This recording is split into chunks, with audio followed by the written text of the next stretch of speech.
we can live right now. You ready to go live? Yeah, we are. Okay, so we got the live, okay. Not yet, All right. not yet, Not yet, not not yet. yet. Not yet. What's it? I said, are you ready to set the comments on? Cause she's already on one. I Who's am, not? but not, but she hasn't live streamed it yet. We're just in the Zoom, waiting. Okay. Okay, so YouTube, okay, she's on. You're saying on YouTube live, Facebook, okay, is good. that what it is? Okay. Hey. Yes, please. Taking us on. Okay, just okay. Okay, perfect. All right, so we're gonna go live. Everybody ready?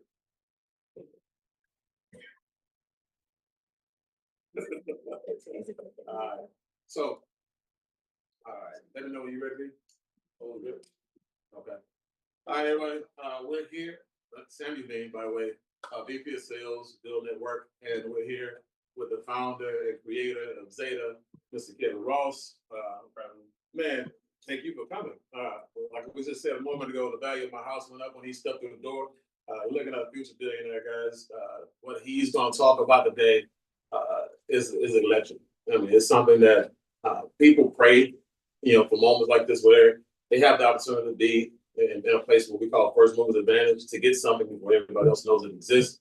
And he's going to talk to you guys about Zeta. But first, I want him to talk about himself. So, Kevin, you can tell the people who you are, a little bit about yourself and your background. Yeah. And I think today I'm going to focus less on the tech. If there are tech questions, happy to answer them. But I want to speak to you a little bit from the heart and kind of help you understand why I'm doing this and why it's so important to me. And so maybe to introduce myself, Kevin Ross, again, founder of Zeta. I've been in tech for most of my life, better part of 20 years, and started a number of companies, had a lot of success.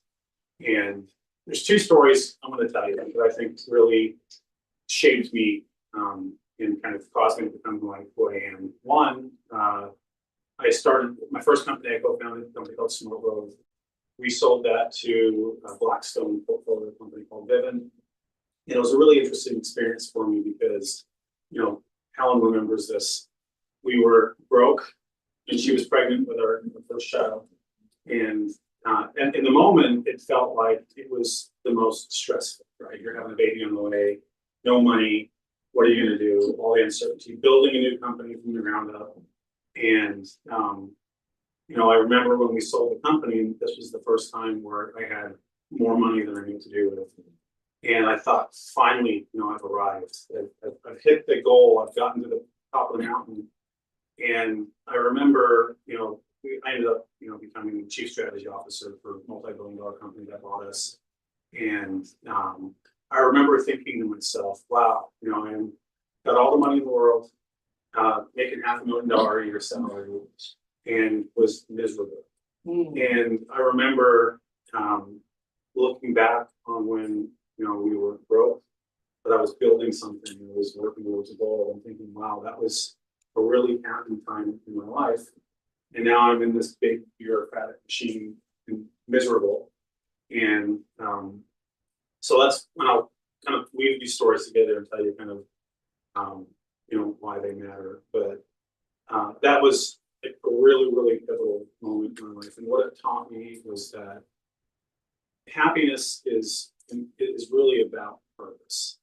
And it's not about attaining material things. It really is, it's about purpose. And was the second story. I'm trying to remember the second story but anyhow, so with Zeta, the thing that I wanted to create was something that was an opportunity for folks to really be a part of something that at its core, it's designed to kind of give and to serve and to lift others up. And, I've been through peaks and valleys, and with my last company, WeLink, after we went through the whole Vivint thing, those assets got sold to Verizon. and all the core assets that we built at Vivid Wireless, and left, found Wheeling, and back in the same journey, really kind of jumped off the deep end, left a big salary, went back to kind of, bare roots and building things from the ground up. Building a lab, yeah. What's that? Building a lab. Yeah, that's right. And really sacrificed a lot to kind of make Wheeling happen. And we had a lot of success. We built a tech platform from the ground up. We were an ISP that not only owned our own tech platform, but we went out and kind of got our customers kind of like Xfinity and raised $300 million and built something really big and successful. And we were talking earlier about kind of what happens when a lot of money gets involved. And I went through a very similar experience where basically my business was taken from me, from investors. And won't get into the whole story of it, but I think, the culmination of all the things, and I think that last experience was the most difficult because my wife will tell you how much we sacrificed to make that business and to make it become such a big success, and because of greed, having kind of a negative outcome. But I was really like humbled down to the floor and went through this kind of soul searching period, and I realized I remember now the second experience, which is probably the most important, which was there was a time in my life where funny enough, it turned out just to be like acid reflux, and really from all the stress of what I was dealing with. But went to 5 different doctors, none of them could tell me what was wrong with me, and I felt like I was done. And CAT scans, CT scans, and all sorts of diagnostic tests. And there was a good 2-3 day period where I literally thought I was done. And your mind plays tricks with you, and you're thinking the worst, and your mind goes to that place. Okay, I'm done. And it's funny because in those moments, I wasn't thinking about success. I wasn't thinking about money. I wasn't thinking about any of that stuff. I was thinking about my family, and I was thinking about what have I done with my life that really matters, and have I helped people, and the culmination of all these experiences has gotten to the point in my life where I think I'm blessed enough to understand how short life is. And unfortunately, I think people end up spending a lot of their life chasing things that kind of on their deathbed, they're going to realize didn't really matter at all. And so, this kind of transformation happened to me where the thing I care about most, and this is just from my core, is service. I want to serve people. I want to lift them up. I want to give them opportunity. And I want, when I die, to be like, hey, because Kevin Ross was alive, lots of people's lives were improved. Not just financial, like you've got to have financial stability to kind of have a foundation. But I really hope that Zeta turns into a movement that blesses the lives of people. And look, so that's the kind of personal side of it, and that's to my core why I'm doing what I'm doing. But then there's the other side of it where I've been kind of at the forefront of tech for a lot of my life, and pay attention probably more than most to kind of what's happening in the world. And I don't think people fully understand what's happening, what's about to happen with AI. And when you really understand the implications of it, it's very scary. Where privacy is going to go away completely, and these AI algorithms are so powerful that people freely put their data on social media, and they don't understand all this data is getting scraped up by the AI, and the AI knows more about you than you know about yourself. And these centralized platforms, they don't have the people's interests at heart. It's about the bottom line and profit, and how can we exploit people for as much money and profit as we can. They don't respect your privacy. They sell your data to the highest bidder. And look, that's not a world that I want my children to grow up in. And so Zeta is more than just about what our tech products we think are great. We think they're best in class. And I get really excited to geek out with another engineer would sit there and talk for hours about all the cool tech that's in the products that we're building. But fundamentally, it's about one, giving people opportunity, real opportunity. You'll find that the way that I structured even, we're just about finalizing the tokenomics, but unlike a lot of other crypto projects, there are no insiders. 85% of the tokens were given to the community, and 5% we're going to have for marketers and influencers and people to kind of get the word out, and then 10% is going back to the company to pay for ongoing R&D, so I don't have to continually go and raise money from VCs who are going to corrupt what we're doing. But really, it's about giving the wealth back to the people and giving people back their freedom and giving people back control.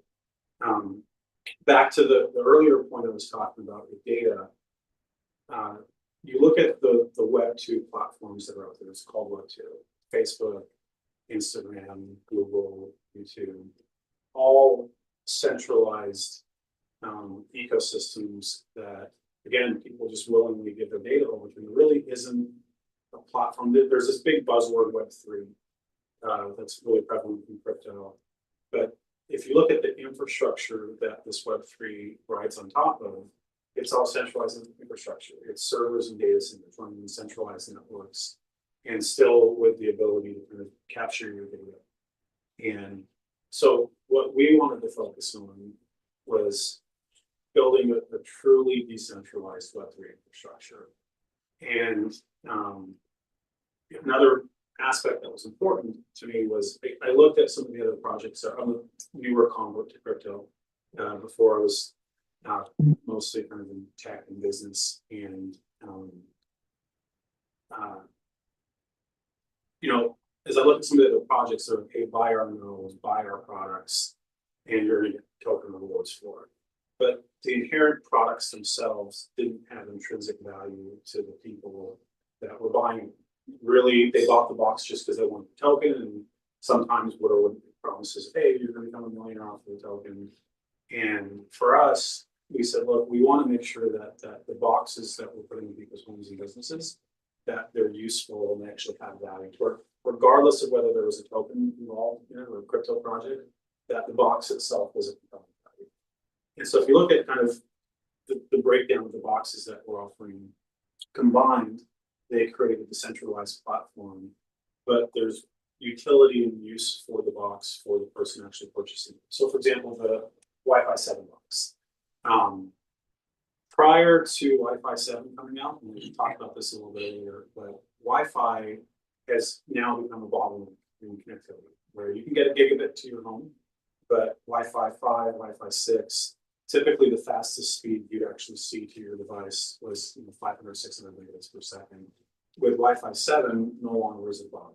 You can actually get multi-gigabit over Wi-Fi. It's better than having an Ethernet cable plugged in terms of the performance. And so, who doesn't want good Wi-Fi, right? Like, with how important connectivity is. I mean, the fact that you had your Xfinity box, you went out and you purchased a really expensive Eero system, probably spent what, $1,000 or so. Close to it, yeah. Yeah, to make your Wi-Fi better. Right. And what a lot of people don't understand was, and they said, it happened to us all the time. We would go to a customer's house that had fiber, the best connection you can have to your house. And they're like, my internet sucks. And at the time, this was the early days of WeLink, our technology was only capable of 700 megabits per second. So it was actually slower than the fiber was. And yet they would switch to us because they hated their internet. And we would put them on a slower connection speed than what we had. And they would say, oh, this is the best internet I've ever used in life. And the only difference was that we spent a lot of money on the really high end. Ironically, at the time we used Eero, which was kind of best in class. And they're like, oh, my WeLink internet is 10 times better than my fiber internet. And it was because the Wi-Fi was the problem. It wasn't the same as what you've experienced.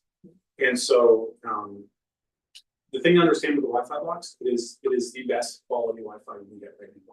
If you go to Best Buy and buy similar boxes, they're expensive, they're about $1,200 for a comparable box, like the Orbi is an example. Netgear Max, or sorry, the Eero Max is the upgraded version of what you have that's comparable to our box. But I think that's something that everyone can appreciate, really, really good quality. The second product that we're literally launching, pre-sales of next couple of days is it's an AI edge.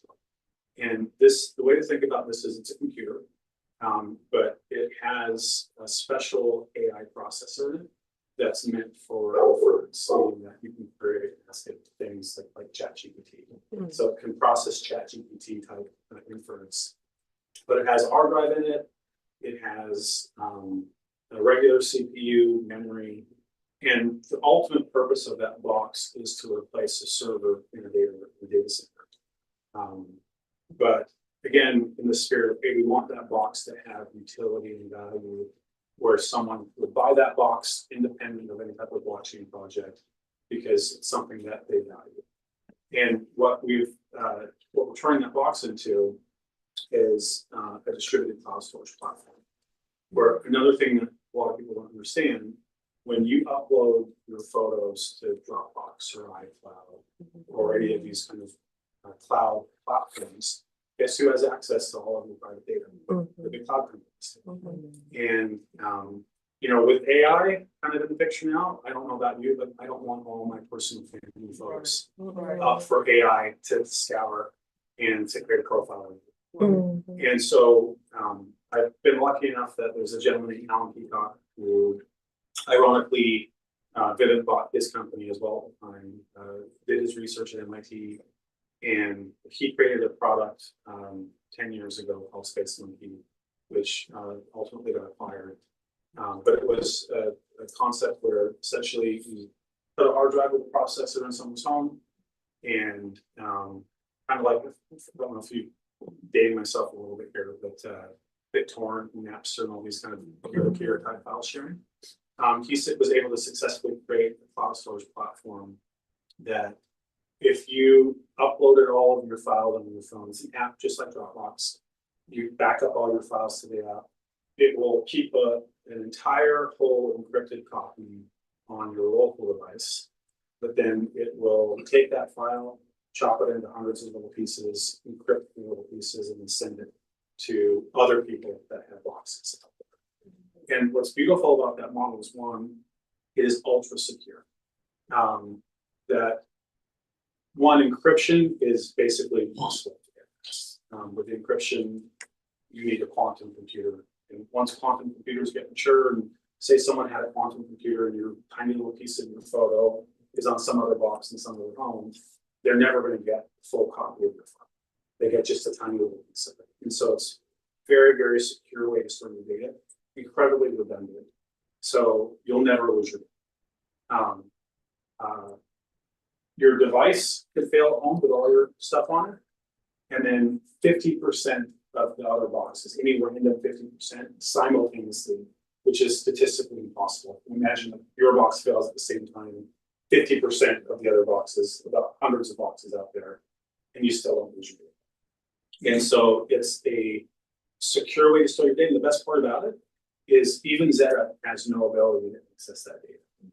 The data is truly private. It's your data. No one has access to it except for you, and there's no monthly bill for it. And so we're going to say, hey, because we don't have a cost, we don't have a data center we don't have bandwidth to pay for, we don't have servers to pay for.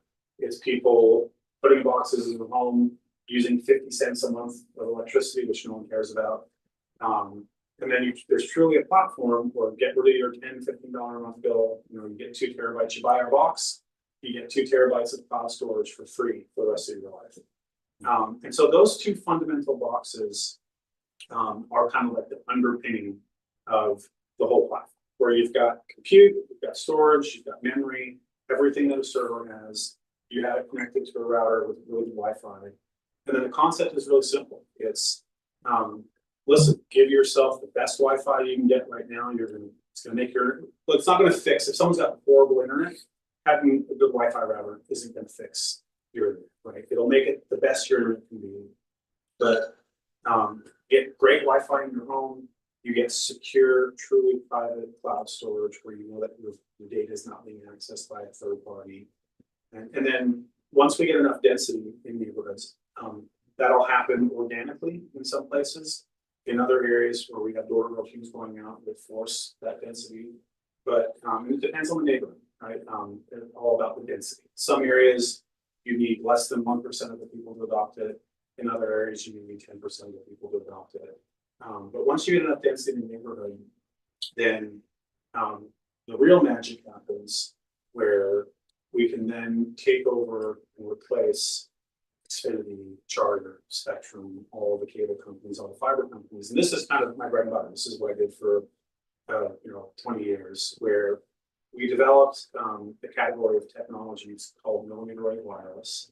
And the beginnings of it happened at Vivint. We still were, we invested millions of dollars in semiconductor companies to get the ecosystem mature.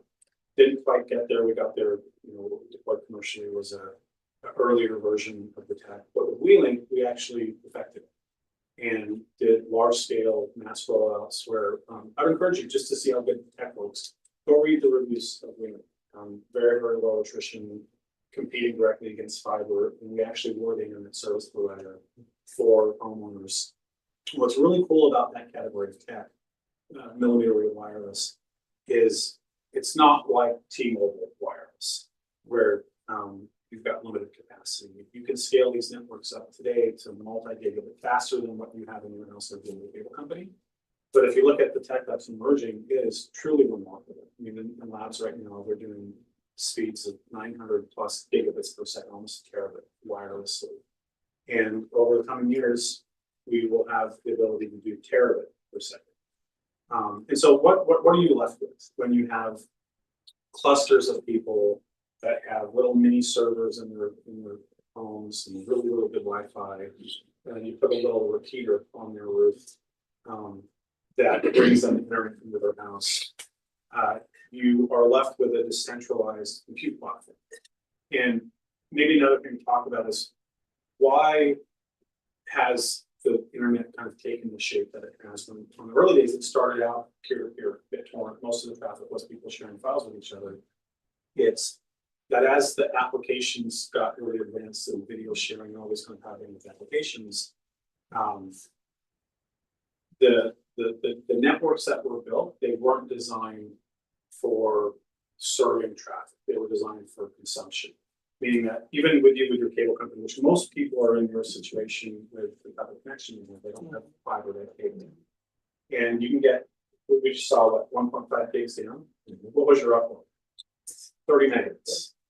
30 minutes. So upload is what matters. If you have a server in your home and you want to serve data or serve compute resources to other people, what matters is how fast can you send it. And that's why you couldn't have a decentralized data centers, because that, well, with the tech that I've been working on for the last 3 years, that's now mature and scalable. We can do gigabit low latency output. And so all of a sudden, having a server in your home with gigabits of uplink, it doesn't matter that it's not data center. And you look at the cost inversion, where to build a data center is billions of dollars. You've got to build a building. It's got to be ultra secure. Lots of water used to cool the servers. Thank you.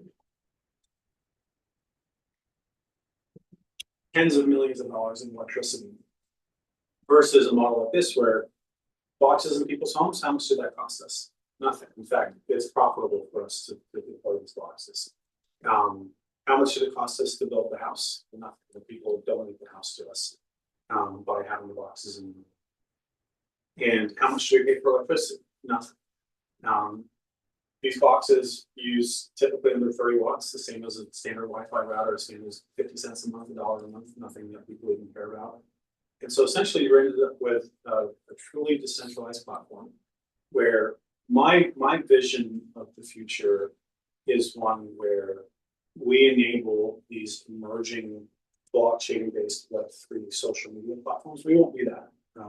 We'll be the infrastructure, but a company that's a replacement. There's going to be replacements for YouTube, replacements for Instagram, replacements for X.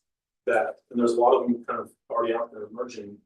Where today, guess what? They still, if they want to run their social media platform, they have to run it on a centralized data center infrastructure, maybe AWS.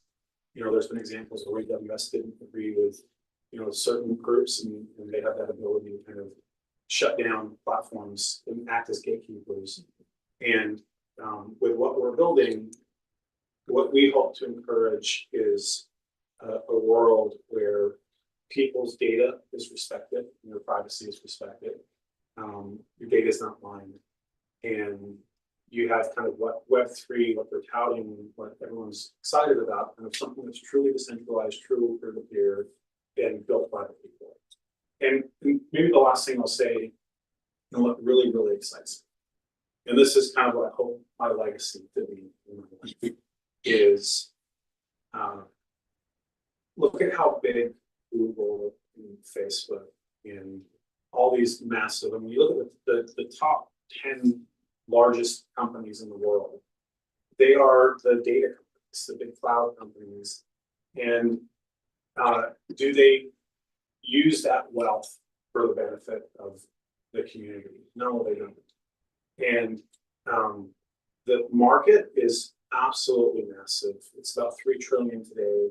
By 2030, it's going to be 6 trillion in annual dollars spent on telecommunications, cloud computing, AI computing. And my hope is that one, people first are educated and understand the implications of using these free platforms and giving their data to them. So they understand, hey, that's probably not the best thing to do. And two, that all that wealth that is being generated annually from these services, that versus coming into a vehicle that takes it and centralizes it and makes a bunch of billionaires. You've said multiple times Kevin's gonna be a billionaire. I can tell you something, that is the last thing I care about. And from my heart, I literally could care less about it. And if I die a billionaire, then I will feel like a disgrace, because my job here in this life is not to accumulate wealth for myself. It is to create a vehicle that is meant to give that wealth back to the people. And that really is at my core. It's why we've structured things the way we have. It's why I haven't given myself a big bunch of insider tokens, and it's I really get excited about that. And the other thing, and just to kind of again speak back from my heart, is you know, I've traveled all over the world, and through my days in tech, and been to a lot of the lower income countries, Southeast Asia, Philippines, and Mexico, and about to take a trip to India. And the poverty is truly astonishing. And even in here in the US, there's a lot of pockets that are in I'll tell you, like the thought that Zeta can take that wealth and give it kind of an equal way back to people and lift people out of poverty. And then once you solve the poverty, you were the group that gave that to them. I think you have a real opportunity to kind of lift them up kind of mentally, spiritually, and really that's the thing that really I get the most excited about is that opportunity to kind of impact the lives of others. And so, and again, look, we talked about this again this lesson. Keep saying this lesson, words are cheap, right? It's you've seen lots of Sam Bankman-Fried. What he went out and talked about is what was his catchphrase? I don't know. Some type of philanthropy. He said it was a altruistic philanthropy, and the guy turned out to be a friend. The one commitment that I give you guys is from my heart is I'm going to lead with my actions, and you'll see that everything we do with Zeta is about service to the community and giving back to the community and really creating a platform that is, this vehicle for opportunity. So anyhow, that's a lot of words, and I hate public speaking, and so hopefully just gonna say how uncomfortable this is for me, but I wanted to kind of you hear it directly from me, like why I'm doing this. This comfort zone is our wealth, so I appreciate you, getting in front of the camera and making that sacrifice for us. And when I talked about the billionaire status, for me, I want to make sure that you understand that it came from a place that when you put the money in the right hand, they do the right thing with it. That's right. And so that's the most important. And so when I look at, what you have and what you talked about, you know, putting all of the power of privacy in our hands. And the wealth. Yeah, and being able to take our life offline, right, and be able to go out there and live in the dark if we wanted to, and just, and feel free and feel secure about that, that's important, you know, because a lot of people are not paying attention to what AI is doing, and we are actually training AI. AI can't train itself, because we're giving AI everything that AI needs to replace us. You know, in the beginning, it was somebody comes to the job, you know, that a new guy, you replace your, you know, you train your replacement. Right now, the new guys are Train the robots. exactly, and you can't win when you're the one that's programming. Every time you open your mouth, you're giving them what they need, good, bad, otherwise. You know, but when you looked at all the companies you could have partnered with, why build? Yeah, you know, really it came down to Wences. And let me tell you what I noticed about him is, look, lots of other groups that I talked to, and look, we will partner with other groups over the time. But it was interesting when I compared Wences to some of the other folks that we kind of encountered. You could very much sense that the other people were all about me, money, greed. The type of person that's going to stab you in the back if they think they can get their head. And with Wences, I really, you know, my spirit has gotten more kind of sensitive to kind of feeling people out. And I just sense authenticity and a genuine desire to do good. And, you know, how I judge people, we try not to judge people at all, but really it's like, what do they want? And you've all met people out there, which the thing that they care about more than anything else is money. And how I get it, no matter what.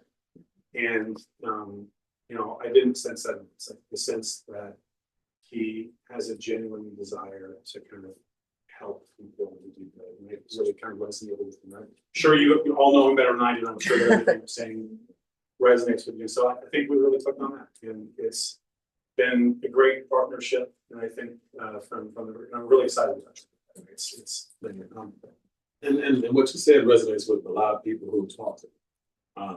When we first, you know, looked at the company, my wife and I, we literally looked at it and as a favor.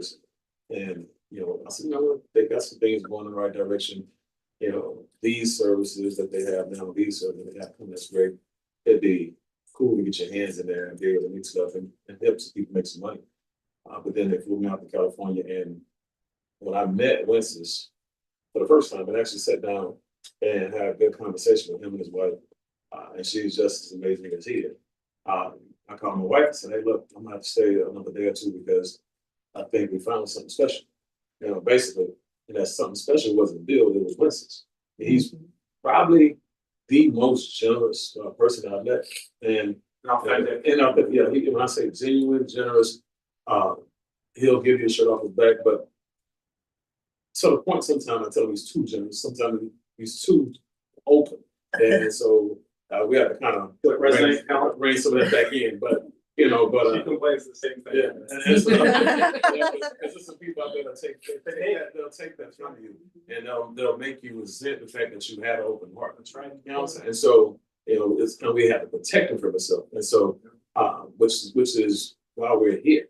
And so, like I said, when you look at access, I know we've served companies, you know, taken them companies to half a billion, 700 million, and never had access to the people who were pulling the strings. And so this is from day one, brought us in and say, look, you know, we know what your background is, and you know, you do your thing in your lane, you take us where we need to go. We'll do our job over here. And I've never had people give us that type of access, be that open with the books, be that open with the vision, be that open with everything that they had going on, and even with the relationships. You know, you coming to, you know, bless our living room like this, that wouldn't have happened. And 99.999% of the companies out there would never ever happen. And so people, you know, they tell you what they want you to hear. You're speaking to their representative, and you're never really talking to them until the representative has to go to a party. You know, but Wences, you know, he is the guy, and I'm glad you said that because again, I wanted the world to know. I wanted the people out there listening to that, because, when you edify indirect sales, network marketing, platforms like this, people, they know that that's something that's taught, that's trained, and that's well rehearsed, but what you can't rehearse is character. And Right. so you basically live it, and at some point in time, people are going to see you if they pay attention. That's right. So I appreciate that, and so when you look at, this trip here, I don't know, and I know you're in town, but, to come to the household and help us set this thing up, but what was the vision behind it? Why did you say, you know what? I'm gonna go out there and You know what, I've learned, look, God's real, and it really is, and I've experienced it directly, and I've learned just to follow my intuitions, and you get this is a special moment, it really is, I feel it, hopefully you guys feel it as well, and this was meant just to be a trip to right. help. Maybe a little bit technically challenged to install what is a very simple router to install. But it turned into a really cool moment, and I'm really grateful that all of you came up to see this, and yeah, it's one of those spontaneous things that I found that cool moments happen like this just when you make an effort to help. So when you look at that, and I asked you the question for you because, you have a lot of people who are on their high horses and they feel like when they get to a position where they're the creator, they're the CEO, they're the person who has that status, then everything else is beneath them at that point. And when you have a heart of service shows. And you coming out here making a suggestion, not us asking, but you suggesting that. I appreciate that because that's what I do. We travel around the world and we present and train and we serve people who they don't have auditory. Matter of fact, they probably couldn't even fill up the pew in the congregation. But that's what the magic happens is with the few that you go to serve and you go out there and you pour into the masses and you pour into the few and the few become the masses. And so I appreciate you because you have no idea what you do. The seed that you planted here, is a huge seed that will grow. And we will take that mission. I'll tell you a funny story. So What you want to do. I always refer back to my wife because she'll laugh with this. But there was a time when I've always done my best to serve. I really have. And but with WeLink, we had a ton of success, and I think I probably got a little bit too proud. And at one point on paper, I was worth over $100 million, and like, hey, look at what I've created, right? And God took it all away from me and switched me down to the ground and hungry more than I've ever been hungry in my life. And we always talk about Job, where I don't want to get weird, but I literally experienced that person and had everything taken away from me that I'd sacrificed so much for. And it literally brought me to a point, that and all these other experiences I referenced, where I'm like, wow, Kevin, like, it's not about you. It's about like how does your life and the way you live, and how does it impact others? How does it bless others? And that's real wealth. I talked about this difference in chasing money and chasing material success versus chasing purpose. And I've gotten to a point in my life where literally it's all about purpose and it's all about service. And that's to my core. Look, my wife will tell you I'm not a perfect person in many ways, but to my core, that is what I care about. And I hope there's a way that we can kind of like instill that in this organization where people really understand. And that when they go and share this with others, they do it with a spirit of like genuinely wanting to help. And look, you look around, I talked about that opportunity thought, but I talked about the poverty that you see. And there's a lot of desperation in the world right now. And look, to give someone a real opportunity to really lift them up, it's there's nothing more beautiful. There really isn't. So There are a lot of people out there in this world that are going to take that advice. They're going to use it. They're going to be keep that their internet's running fast, and they don't have to worry about their iPads, iPods, and video games and all that. But on the token side, there are a lot of people who are in poverty. Let's just say this thing does what it's supposed to do. There's some people who can really reap some benefits. And I know the token guys not here, but, you know, what's the vision behind you giving away so much of the tokens and just a little bit backing up again, what can that do for a person who actually has a box or two, especially if they got the first 500 from the company, the 50,000 additional? Yeah, look, the token, it's something that there's no way to tell the market and the community is gonna decide what they think that's worth, and we certainly aren't gonna set any expectations there. But, look, there's analogs to other projects out there. And, that's something that really excites me, is that, you know, if this turns into a, look at some of the projects out there that have had a lot of success, and if it turns into that, there is this ability to kind of transfer wealth back to people. And look, I think, like we talked about this earlier, I was always super skeptical of crypto in general, because, you know, it's filled with a lot of bad actors, a lot of scams, and this activity pump and dump, and there's really nothing substance or value behind these projects. And what really excites me about what we're doing, look, I come from the business world where we've got to worry about P&Ls and our CapEx and, you know, what the profit margin is and all those things. And so it's not coming kind of from that and saying, hey, look, this is a blockchain project, a crypto project, but it needs to be run like a business, meaning that there's real assets, there's real revenues. And you look at, you know, what assets in today's world are more valuable than compute, storage, and connectivity. And so my hope is that the larger crypto community in general will understand that there's something of real substance underpinning our token, and that will be represented in the value of the token. And then obviously that token is being given to the community, literally almost in its entirety. And so, you know, the thought of, you know, someone in a low income area that hasn't had a lot of opportunity, that, you know, gets token reward and gets to participate in the wealth creation in some of the most, probably not, shouldn't say some of the most valuable industries there are, telecommunications, cloud computing, AI computing.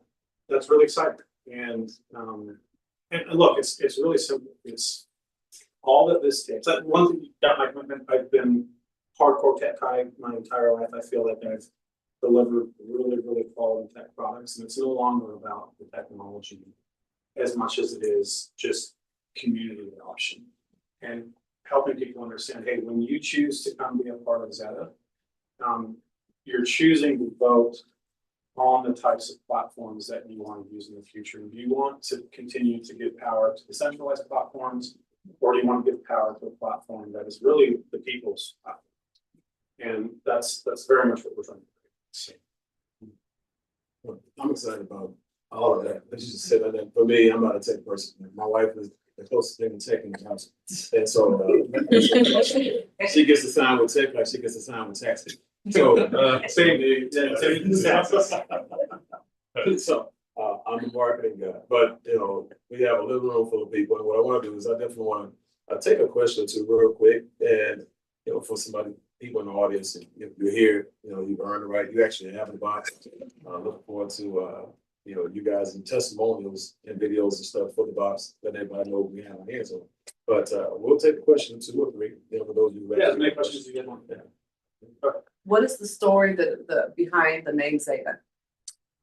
Yeah, funny, I gotta be careful here, maybe we can edit some stuff out. So originally, you know, there's Meta, right? I'll tell you the experience I had. So Vivin bought my company, and Vivin's a multi-billion-dollar company, and we had a wireless division, and at one point we were looking at a partnership with Facebook at the time, before changing to Meta.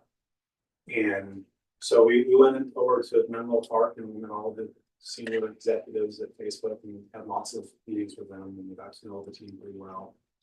And I remember a moment where they told me about all the data that is collected, and they were proud of the data that was collected from having the app on the phone. And it was funny, I think this actually killed any potential one point when I was leaving, they were gonna offer me to be an entrepreneur in residency and give me $10 million to kind of build my platform there back when they were big in creativity. And I remember after that last meeting, I went back to my hotel. I deleted every Facebook app on my phone, never used it, never used social media since then. And my very last post on Facebook was, I don't remember what it was, but something that slams Facebook for, and obviously I was connected to the executives then on Facebook. And, I think that probably killed the relationship. But so originally the name was, hey, we're ex-Meta. Like, get rid of and then I thought, okay, that's not a good origin story. So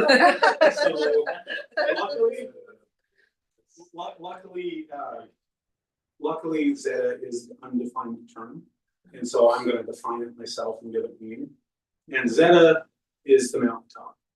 And this is what I'm gonna define it as. And it's the place I wanna get to as a human being, where I'm full of love and compassion and service for others. And I wish you could feel my heart when I say this.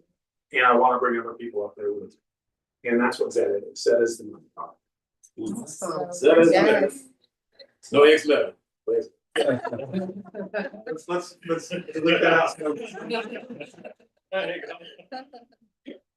Multiple part kind of. Sure. So, just, thinking of this, how do you see future tech playing a role in the tech that you have, or competing with you, or, something making this tech obsolete or not as valuable in the future?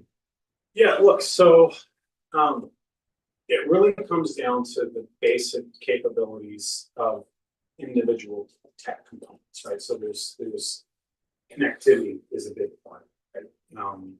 And so if you look at the tech that the vein that we're in, today we can do tens of gigabits per second at an aggregation site. We can do multiple gigabits. It's on par with fiber in terms of like the capacity. So you look at connectivity. So that you look at the future of that tech.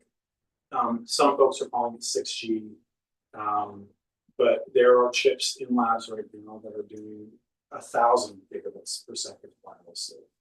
And so, look, fiber and wireless, in a sense, is the same thing in the fact that the energy that's being used to carry the signals, it's all the same thing. The heat you feel from the fireplace is the same thing as what your phone uses to receive the signal. Fiber is just a super high frequency that is confined. The light is kind of bouncing in a piece of plastic, essentially. And so what's really unique about kind of the category of where we operate with our wireless stuff, and I'll get on with the computer side of the set, is it's not like cell phone signals, which is categorized as sub 6 gigahertz is the technical term for it, where T-Mobile probably has, I think the number is 260 megahertz. That's how much spectrum, how big their channel is to do data on. Where we operate at today versus that 260, there's 14,000 megahertz available to us. So 260 versus 14,000, which is why we can do the speeds that we can do there.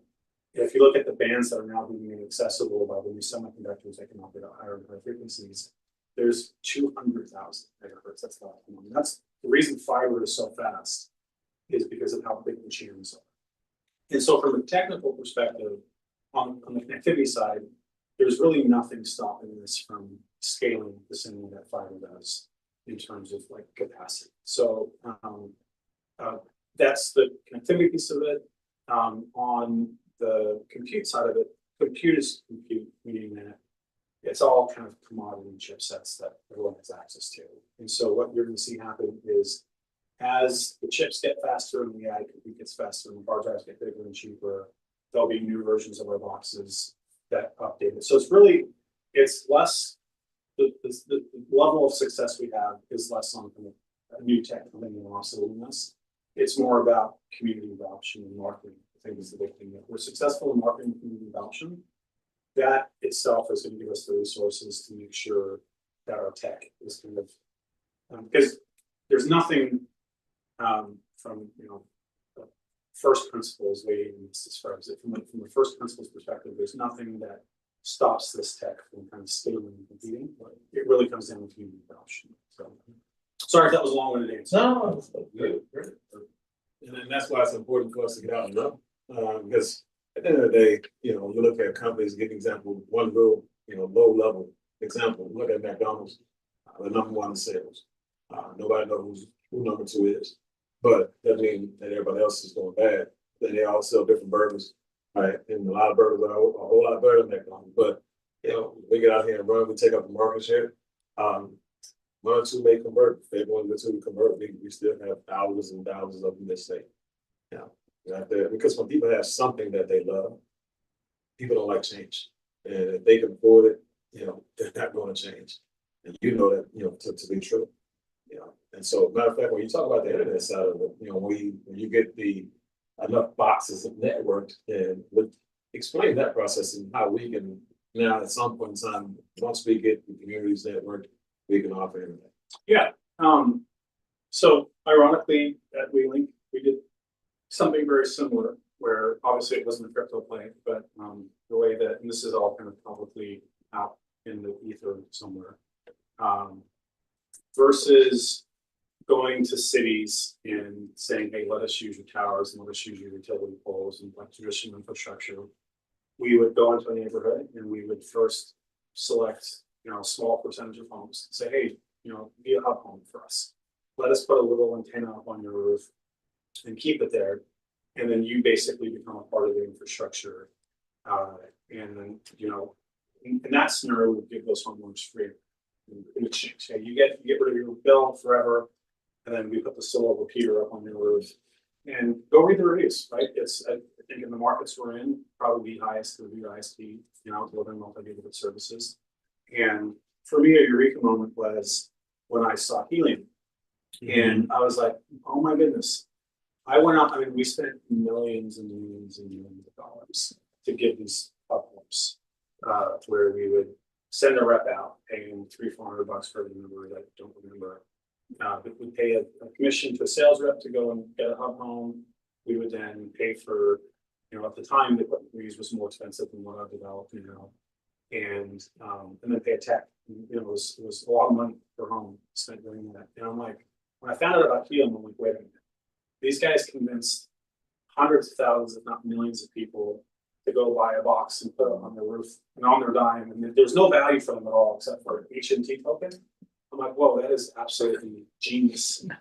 And I'm like, what if, and I just looked at it from a business, from just the bottom line, like, my goodness, if I didn't have to pay the money I had to pay at WeLink for my hub homes, people paid for it.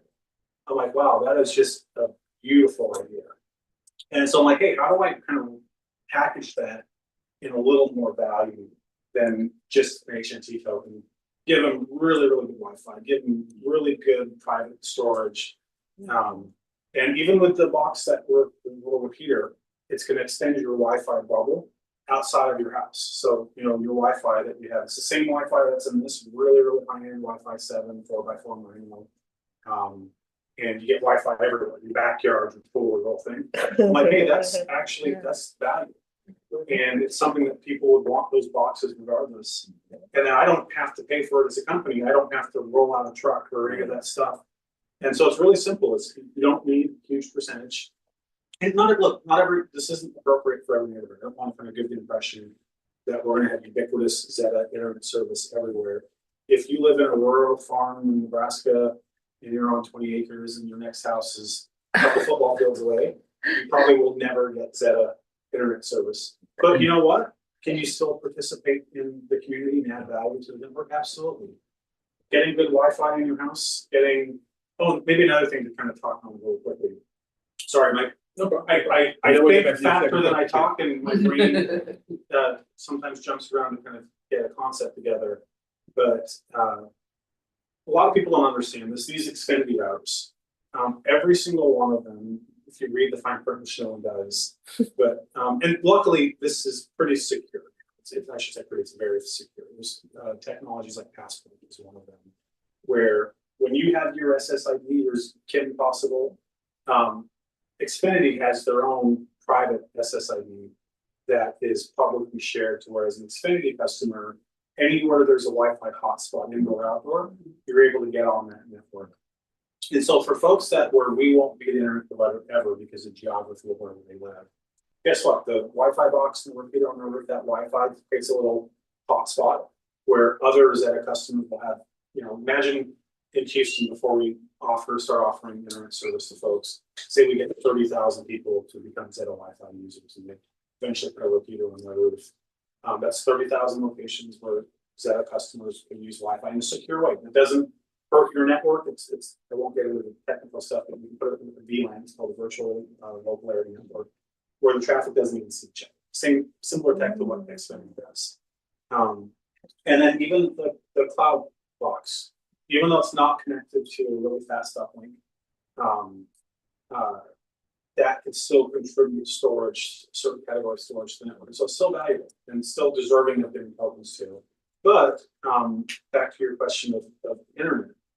We have substantially improved the tech versus when I was at Wheeling. This is like my bread and butter. This is kind of the thing that I geek out over. I've got 30 patents, and I literally for Wheeling, I developed the whole tech platform and tech team and kind of built the whole thing from the ground up. And the tech keeps evolving. And what's really cool is we've brought down to 20%. What used to be equipment for a hub home, we've brought it down by 80% to 20% of the cost. And it's a similar concept. The tech is different because I've got patents I can't violate. So we've taken a different approach, which actually is improved from what we did at Wheeling. But it's just a simple box that doesn't require any professional install. Back with the Wheeling tech, you used to have to like manually align the antennas and configure the routers and the tech there.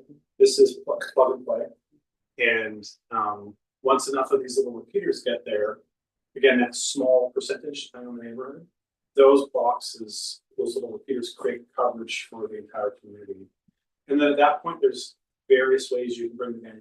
You can, in a lot of markets, from half a dozen different providers, you can order a wholesale 10 gig internet connection to like one of the buildings. And then that building will share it out.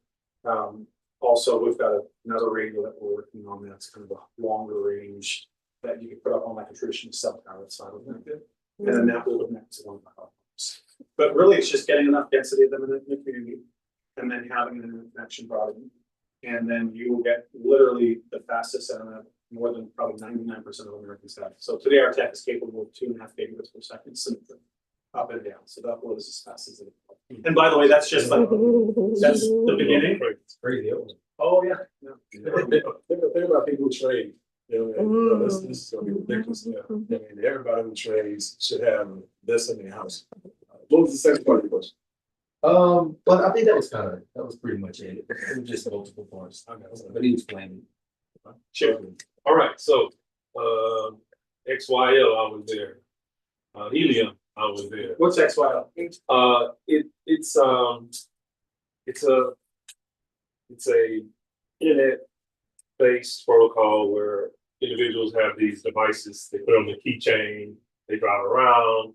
It detects the GPS. Okay. And they're rewarded for tokens just traveling the distance. They probably improved on the technology since then, but when you're talking about these devices in different locations, it kind of reminds me of what I was thinking. It's powerful to have just to be connected and to be rewarded for the tracking of where you're located, right? Because we're always on these phones and they're saying, sure. You allow us to know where you're at, or what's your location. We're saying allow, or only when we have, stuff like that. So I was there for that. Helium, now Nextcloud currently. What else? And we've been in a couple of deals with nodes and different deals, but the one thing, and I'm reading a book right now called Metaverse, and how it will change everything. When you mentioned Meta, and it was really telling to me. Because when I saw the name, I was like, it has something to do with the metaverse. I was just thinking out loud, right? Because I'm reading this book currently. I'm like, meta. But in the book, he talks about gamification, and how all these worlds are coming together, like business world, the gaming world, especially. Like, I mean, it's crazy. It's mind-blowing type numbers from the gaming world, crypto, blockchain, Web3, and they're all coming to the metaverse, like slowly, but eventually, right? At some point, we're going to all be virtually in reality, virtually working, kind of, right? And it's pretty interesting, but it's really mind blowing stuff. But I just want to know, do you have any vision when it comes to gamification, the metaverse, what's to come with that? And what are some of your thoughts? Yeah, so it's really funny you bring that up. So I could show you everyone's got the little napkin looking through their ideas on. I've got my version of that. It was back from 2005. And funny enough, I've always been a futurist and always been looking, even back what's being called the metaverse now. I kind of clearly saw that back in the early 2000s. And when you looked at you start to, you just did the math. Okay, I think back then HD had just been barely released, 1080p for broadcast television.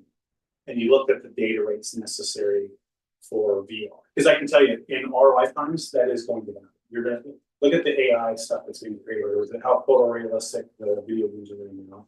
You're gonna be able to put on a set of goggles and have the same visual experience as if you were anywhere. A real place, a made up place, and the whole world is going to become virtual and digital. And as I thought about the requirements necessary to make that happen, I'm like, oh my goodness, you're not going to need at the time, I think 1 meg or 2 meg was like fastest. And then I'm like, wow, you're not going to need megs, you're going to need gigabits. And then you start thinking about how much data was required to be stored, like physically stored somewhere. And I'm like, wow. And really, that's what was the genesis of all the connectivity stuff that I've worked on the last few years, was knowing that was going to become a reality. And then fundamentally thinking that, well, ultimately, who here uses their internet plugged into a wall? No one does. And so I said, hey, look, ultimately, it's going to be wireless. And so that literally was what caused it started with, it's a funny story. I had a full ride academic scholarship to college, but dropped out my first semester because I went to some ECM thing. Isn't that funny? Sorry. I had done door-to-door sales, and it turned out, which is weird because I'm super introverted. But for whatever reason, I figured it out like mathematically in my head how to do sales. And I made more money in one summer. This is when I was 18, right before my first semester. I'm going off on a tangent again, selling pest control door-to-door than I would have made an entire year as a programmer. And then I went to faithfully to this ACN thing in Baltimore with college buddies. Okay, let's go on a road trip. But I'd never been out in the Southeast except when I was a kid, born in Canada originally. And so I'm like, yeah, screw the man. I'm not going to go with my own business. And clearly that didn't work out. But my academic brain still kind of took over and really started, hey, what do I want to work on? And it was all around kind of knowing that metaverse was going to be real. And it's funny enough, I mean, I remember even there was a time where you look at what a lot of companies are doing. There's this concept called edge computing, where they're trying to get compute resources, even though they have these big data centers, latency really matters. And so they're trying to get GPUs and compute resources as close to the edge as they can. And it's necessary. Like there's certain applications that cannot be done without compute right next to it. So what's beautiful about what we're doing is we're literally putting all this, I call it the XG network supercomputer.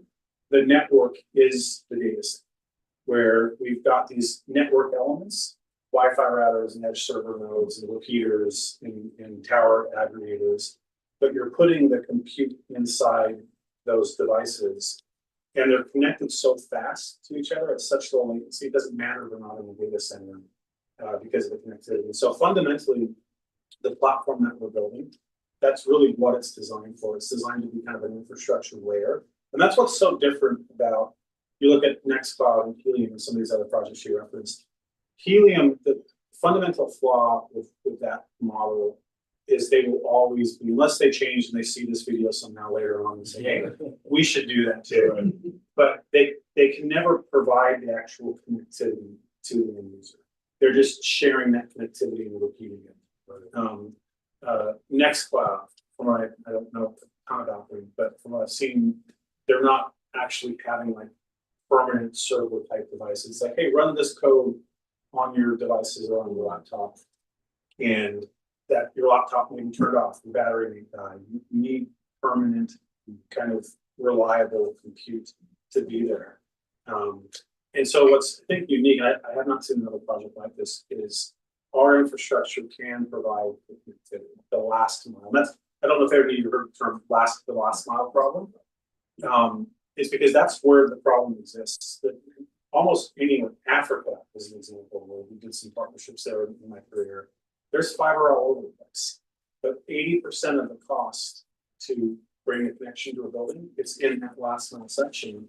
And that's literally since 2005, even before that conceptually, that's what I've been working on, is the last mile problem. And I would say successfully solved it. The proof is in what we built. The markets were in. For example, one thing I'm super proud of, we competed in a $50 million RFP from LA County. And AT&T, T-Mobile, Charter, some of the biggest companies in the world were competitors, and we won. We won good. And we'd shown them how good our tech was. And so that's what's really special about the suite of products and tech that we're building, is it solves that last mile problem. It's such a cost effective that we have the ability to actually bring gigabit. And I talked about the future of it. Today it's multi-gigabit. In the future, it's going to be 1,000 gigabits per second. When you have that level of connectivity, and then you mix in GPUs, NPUs, CPUs, hard drives, RAM in the network, you can basically like cluster together.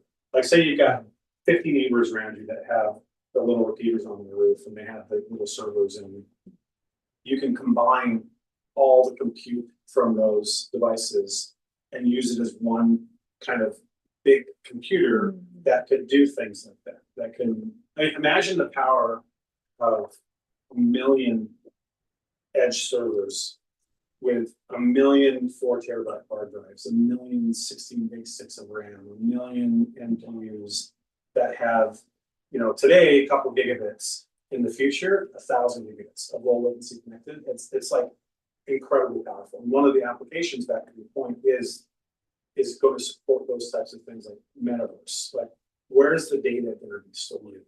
And if it's stored in some big data center on the East Coast, and you're trying to put a pair of goggles on, and to get to that data, you need to go all the way over to a data center on the East Coast. There's that latency delay, right? And so, look, I think the thing that I'm describing, I think, is it is going to happen at some point. The question is that going to be the one? And technically, I can tell you, I've been able to always assemble really, really technically talented teams. We've built really, really good products. I think maybe another thing to use on real quickly, sorry, just getting a chart in my brain today, is, look, entrepreneurs like me have always been dependent on power people that have money.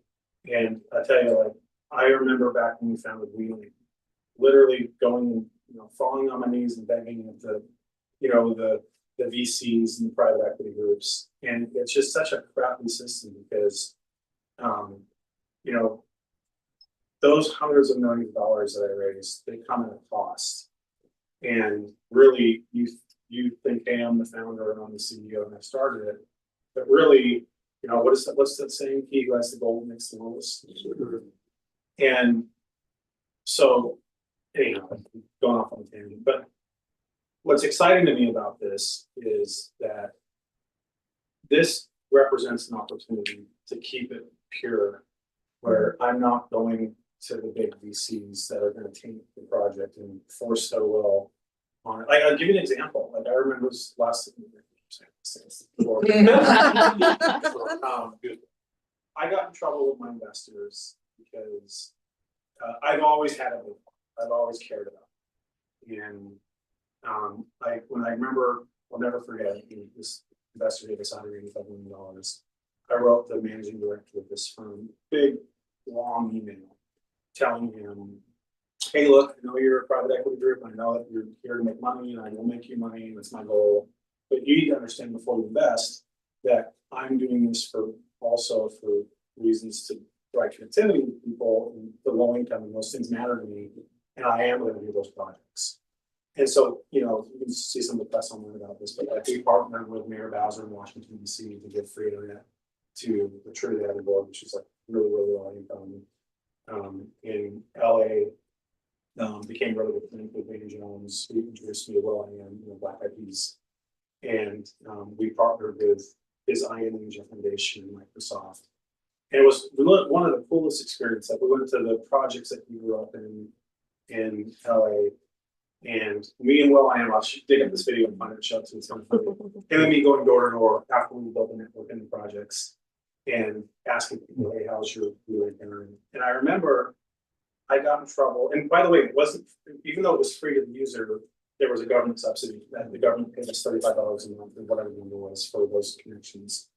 And I remember my investor was really mad. The funny thing was, it was a drop in the bucket. I mean, I can't imagine, we could spend more than $1 million on all that. I mean, we could spend 100 times that on for-profit networks.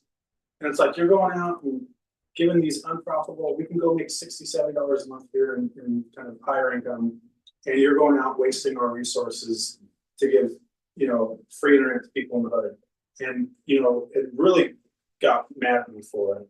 And it was funny. I remember that was one thing they faulted me when they were trying to push me out of the company. And, you know, it was those efforts that ultimately led to us even winning the $50 million RFP, was because we proved that our tech works for the environment that they wanted to. And so, anyway, I don't remember the reason I was telling that, but yeah, it's when I think about kind of what this can become, if people fully understand where tech is going, and look, you can be a consumer and you can give all your data to, you know, big entities, or you can become an owner of the infrastructure and have a lot more control over how your data is used. I think it's just getting that message out, and like, hey, own the infrastructure. Oh, then I remember it's back to, but that's really kind of how I would differentiate ourselves from. This is kind of like the everything platform, where we are the connectivity, we are the last mile connectivity, we're the compute, we're the storage, we're all of it. And I don't know another project that's going to pass all of it. From someone who's like, you look at these other projects and you see how like it's mostly like blockchain guys and software developers, and none of them really, versus, you know, me, my entire life, I've been building radios in digital boards and assembling tech teams and, you know, teams of engineers all over the world that write all the code and do all the hardware and all the manufacturing. It's really big. So. But when you say compute, when you say that word, you say compute a lot. What does that mean? The power? It's the actual process. The actual process. Yeah, so there's NPUs that will be in the boxes. This thing for neural processing unit. That's what can do inference, like so AI. And then there's CPUs, which are just regular purpose computers that are like cloud computers. Right. So that's just called compute. It's called compute. Gotcha. That's good. Got a question offline. This is a really good question. Dale Boudreaux, he runs a lot of refineries, and one refinery can span a mile, multiple miles, based on how much land they use. And he wanted to find out if, you know, Zeta can make it to where a refinery or any large business that covers a lot of space, they bought enough equipment they could be their own landscape. Yeah, absolutely. So interestingly,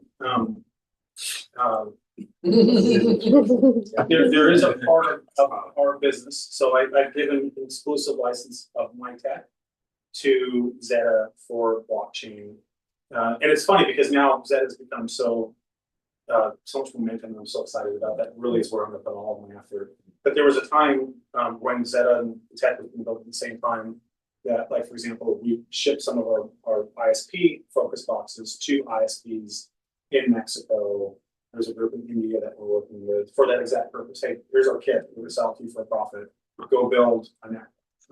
So absolutely, we've got different types of radios. Could be on repeaters. We've got radios that can do, you know, a mile or two between them with, you know, 1-foot dishes at multi-gigabit speeds. And like literally over time, we think ISPs, mom and pop big ones, are going to be a big part of the equation. We're going to partner with them for certain aspects of it. But yeah, absolutely. If there's a need for like a local network, the refinery could come and I could send them radios tomorrow, where they could literally build their own network and connect to He has a network of refineries. that he runs, consults for everything, so he's. Tell them to he's- take a trip down to Mexico with me and I'll show them a network that's up and running right now. That's what partner of ours that, is gonna be- He was supposed to be here, but he took ill, and so that's the only reason he's not here. You trust me, he was the first person to say, I'm on my way from coming from Shreveport. We was down, so now you should get well fast. And by the way, like, we hope to kind of encourage that, like, hey, look, there's certain capabilities you have to have, Richard, question. Certain capabilities you have to provide service to people, like, network engineering and customer service and answering the phone. But look, I mean, there are thousands of mom and pop ISPs, and we want to make it through Zeta. Hey, do you want to become your own ISP? Yes. Great. Because Zeta's never gonna be, we're gonna partner with people to handle the service, to handle the calls, and we will fully enable. Do you want to become your own ISP? Great. It's like the Zeta model is, hey, we're gonna take a small $10 a month off of the bill that people pay, which then goes into, over time, we're gonna use all the money that comes into Zeta to provide liquidity to the telephone holders. That's the plan for the, either the rural network or provide liquidity. But, hey, do you want to be an ISP? Go charge $50-$60 a month to the people around and give Zeta this little piece for providing technology. And by the way, as an ISP owner, hey, good news, there's already 70 homes that have all the kit. You don't even have to go pay for all of the stuff. You just have to go service them. And so, yeah, it's a cool model. To get your question into this before. This comes from the marketing background side. You have a lot of coins, platforms, organizations that are currently maybe have the same heart, but don't have the same infrastructure access, authenticity, things you bring to the table. How can those coins, or do you have something to evaluate those coins, those platforms that generally have the same goal to offer service? And they're not pumping dumps, right? But they just don't know that Zeta or organizations like Build exist. Is there something in place to run those companies through the filter, as it were, or the screen, you know, to That's a really great question. So look, what I envision this as is like, Zeta isn't mine, it's the community's. It's a community platform, and it's gonna be an open access platform, meaning that, for example, this will tie into what you were just saying there. Say that there's this really cool Web3 platform that wants to be a social media equivalent to YouTube. Hey, let's partner, kind of, you've got great tokenomics and great coin, come right on top of our platform, or other projects. So where it makes sense, I think you will see us absolutely partner with other decentralized applications where there's kind of synergies. And there's even this one group I talked to recently that, and you know, look, I can tell you, I've been in tech long enough to know that 90% plus of groups that talk about this big breakthrough they have or innovation, a lot of times there's really nothing there. And I've become very skeptical, having deployed so much different tech and seeing and being exposed to everything. So look, there's got to be something there of substance that is truly kind of valuable, that adds value. But look, if there's value, again, so even Zeta, I set it up as a public benefit corporation where legally I don't have fiduciary duty to shareholders. Profit does not have to be my primary motive. We're a public benefit corporation, which is, it's a new type of C corp that they allow to exist. And so in that spirit, you're going to see that we're not going to make decisions based off of like what benefits me financially the most. You're going to see, hey, what's going to benefit the community and the project itself. And so the short answer is, without knowing any specifics of what you're talking about, you're answering. any group that's out there that shares our vision and has something real, that's the thing, it's got to be real. We love to partner. This is an open access. This is a community. Like, think about it. This is like a co-op, where this is a ability for everyone to come together and collaborate and be owners, and then give the wealth back to the community through the help. Okay, Dell has another question. He says, what is the timeline for the Zeta project phase 1 to phase 2 to phase 3? The next product, we're literally just about to start taking pre-orders. It's going to take us probably 6 months to actually deliver it. The good thing for my team, this is kind of rinse and repeat. We've done it before, so there's nothing really new, there's no technical. Very little tech risk, it's just kind of implementation. But that edge server, with the cloud storage, we'll be pre-selling that probably in a little bit out of a week. And, pretty soon when you see the starter bundle, it's not just gonna be the Wi-Fi, it's gonna be the Wi-Fi and the server. And then again, so that's kind of this phase one. For the connectivity piece of it, again, I would categorize that as this is what I've built for my entire career. And so there's not a lot of tech risk. The things that we're doing right now that we're implementing, changing to the platform versus some of the stuff that I did. We had to create a new way from a network architecture, so I didn't violate any of the previous patents, which and so on. So we've done that already. And then the other big thing we're working on is in order to make it to where I didn't have to have an army of technicians like we did with Wheeling, we had to make it self-installed. And so I won't get into kind of the specifics of it, but mostly mechanical changes. And our goal is by the end of this year, Q1, Q2, probably this next year, to actually start shipping the repeaters. But again, understanding the fact that there's not a lot of tech risk in terms of like all the tech work. It's just, you know, when you build a new digital board, a new mechanical, you always get things wrong. You find bugs, you fix them, you ship back. And it's really difficult to determine how long those iterations take for bug fixes. But I would say I'd be very surprised if by early 2026 we're not selling the repeater. As we speak right now, with kind of an earlier iteration, which does require a tech install, we're deploying wireless networks based on our technology to actually deliver gigabit internet to homes with ISPs. So hopefully that answers the question, but call it 12 months max for everything. I have a question based on just a basic user, right? End user. And, you know, like you did today, you came here and you set everything up, right? But when you have these Xfinity boxes and you're taking from Xfinity to this router, right? How does that really work when it comes to a user understanding the profitability of them being able to get rid of the other router, have internet still with their provider, but then because like myself, I actually purchased the most expensive plan that they have as far as internet to get the fastest speed. Sure. So do I then turn around and say, okay, let me get your lowest speed and use this router to be able to get more speed? So how does that really work? Yeah, that's a really good question. And you know, it's a tough one because every home is different. There's different providers, there's different setups. Some people just have like the all-in-one integrated. Some people, like Kim, went out and bought their own aerial system for their Wi-Fi. Some of them have mesh systems. So it's tough to answer it for universal. But what I will say in general is buying a Zeta router is no different. So this is an interesting stat I didn't realize until I should have known this. But it's something like 75 million Wi-Fi routers are sold every year. It's a massive one, which is why you go to any Best Buy or Walmart, you'll see Wi-Fi routers from $100 to, so it's one, you don't really necessarily have to explain the value of, and it's really, hey, am I renting my own Wi-Fi or did I purchase my own Wi-Fi from my ISP? To your question of do you want to downgrade your speed, it's a completely separate thing. So if you want the fastest internet, you should buy the fastest internet from the ISP.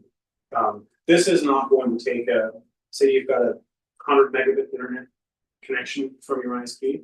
This isn't going to take 100 internet and magically through some mystical compression turn it into 10 times the speed. It's only going to give out what it gets. The difference though is, so if you bought the fastest speed, you probably have at least a gig, right? So going into the current Wi-Fi you have right now, you will never get a gigabit over Wi-Fi. It's not possible. In fact, we struggled with that even in my last company, where we were when I left, we were all the time doing 2 gigabit internet connections to homes.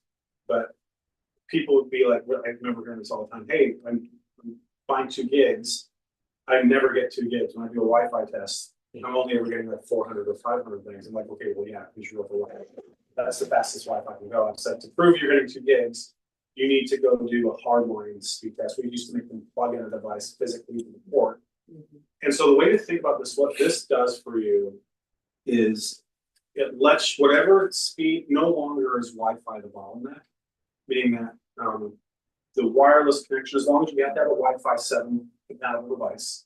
So you need to make sure your phone or your laptop or your device, and they're just now coming into the market. Like the newest iPhones have them, the newest Samsung Galaxies have them, all the newest laptops typically have Wi-Fi 7. But to set expectations properly, it's really important to understand that, hey, if you're got this plugged into your internet connection and you're connecting it to a Fire Stick that has Wi-Fi 5 in it, it's not going to make that connection magically better. But what it is going to do is to other Wi-Fi 7 devices, it's the equivalent of having your phone plugged in with a wire to your router. That's how fast. So it just makes that, again, back to some of the other things I talked about, people don't often understand. They don't differentiate the internet connection from their Wi-Fi. They sometimes just think they're the same thing. Yeah. And a lot of times where people are having problems like you were, Kim, it's in the Wi-Fi. It's not the connection. So before she used to have her old Hero, and I did a speed test with her Hero on my phone, and I was getting another one, 500, 600, 700 megs, which is about the fastest you can get with that generation. And then we plugged in my Zeta router, and we just did a speed test of 1.5 gigs over Wi-Fi. And so all it does is it just gives you the best possible Wi-Fi in your home. It's not going to make your connection better. Now, once enough people get it, so now that Kim has this in her home, hopefully she's going to go knocking on all her neighbors' doors for the next and say, hey, I'm tired of that. I'm tired of Xfinity. Let's get our own internet here. And then you become an ambassador. It's like, hey, do you want to actually get, it'll be cheaper. I guarantee that'll be a lot cheaper. And it'll be a lot faster. Right now, she got 1.5 gigs, probably paying well over $100 a month for your internet. Yep. And hey, do you want to save half on your bill? And do you want to get a really, really fast 2 gigabit up and down? She only gets 30 megs up with ours. She gets 2,000 megs up. And I think it's a really easy thing to sell. It's fast internet for a lot lower cost. And then it's not a sales rep coming by, it's someone who lives in the community saying, hey, let's come together, let's build our own community network. And let me give you, a really cool use case I thought about. There's millions of use cases, but how many of you have been like me? I probably have, I don't know, 20,000 photos over the last 10 years. Yeah. And I'm trying to find that one photo from 3 years ago. And I'm sitting there scrolling through my Dropbox, trying to find it, and I can never find it. And in the future, you're gonna be able to ask AI, hey, find that photo for me when I was in Zion's National Park. I think it was around this year, and I remember this about it. And it will find the photo, or this one receipt. That'll be something that all of us will have access to, but if you get access to it from the big cloud providers, guess what you're gonna have to do? Upload your entire personal photo collection, and get your data. I don't want to do that. I don't want to do that. But with the Zeta Cloud, the way to think about it is almost like a community neighborhood compute infrastructure, like a cloud that the people own, the people's boxes. And so you can feel comfortable. I can tell you, as the owner and the founder of this, I am never going to take people's data. Like it's against my ethos. So I called it my original name for X Meta. And so built into the protocols and the encryption we use and the decentralized nature, we make it to where we don't have access to your data. And you have to have cryptographic keys. And so it's a platform where the community can come together. They literally build their own last mile network, they build their own cloud compute, they build their own AI compute, and it's theirs. And then we'll go monetize it, right? There's gonna be, once this is all built out, lots of companies are gonna wanna buy these compute services and the connectivity services. And we're gonna say, okay, cool. Then you need tokens to use this infrastructure. So we take their cash and we go back to the community and we buy the tokens from the community. And because of how we've structured it, literally the vast majority, like 90% of any of the cash coming in, guess where it goes? Back to tokens. And so it's literally taking all the profit and giving it back to the people who are the ones that built the infrastructure and actually own it. You're an owner. Well, speaking of community, then, would you say, like, if we were to target a builder community and they put this in all of their homes that they build? You could, I mean, I tell you, having been through that with Vivint and Wheeling, that's a tall hill to climb. Builders, just anytime you're dealing with another business, it's just a very difficult thing to actually close something. I've been through that many, many times, and I think that's one of the things that's really unique, nice about this, is when you're going direct to consumer, it's much easier to get an individual consumer to say, oh yeah, that makes sense, that's value for me, versus all the bureaucracy and stuff that you have to go through. So I wouldn't certainly discourage it. I would just temper expectations and say that it's a tough sale versus selling directly to consumer. I think you'd have a much easier time in a community, being a part of that community, saying, hey, when was the last time your internet went out and do you hate your internet provider? And by the way, some of these cable companies consistently have been ranked the most hated companies in the US for like many years in a row because of the practices, right? I mean, you have what? Xfinity, and how many other choices do you have for passive? I don't know, I just stick with Xfinity because it works. It's the best Most, for me. but most people, it's one or two options, that's all. It's they very have. limited, yes, right, And so because of that, look at the customer experience service we had Right. before. right, They don't have to really provide good customer service because they know, hey, who else are you gonna go to? right. You really got typically Mhm. one good choice. Like Vegas and Miami. Yeah. They know you're gonna come, and if you don't come back, somebody else will. There you go. Question, as far as range, as far as with the routers that we bought, what kind of range can we look for? Well, again, it's a really difficult question to answer because that's what is your house made of, where do you live?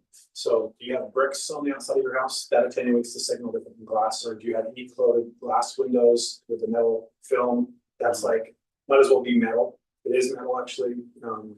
If you're in the Southwest, some of the metal, there's like this foil they use. So it's really difficult, but what I can tell you is, this versus what's probably the most popular brand, you will get substantially fuller range. And for example, Kim's gonna be the guinea pig for me, and she's gonna tell you her feedback, but she had 3 of those Euro routers to fix her Wi-Fi.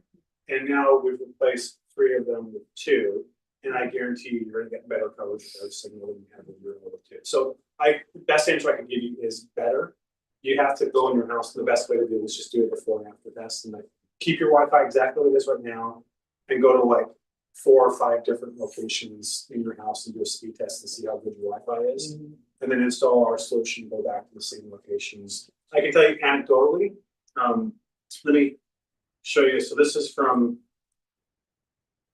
ironically, this gentleman was an investor in my last company. Very, very successful guy. I'm just gonna show you a text here. Okay.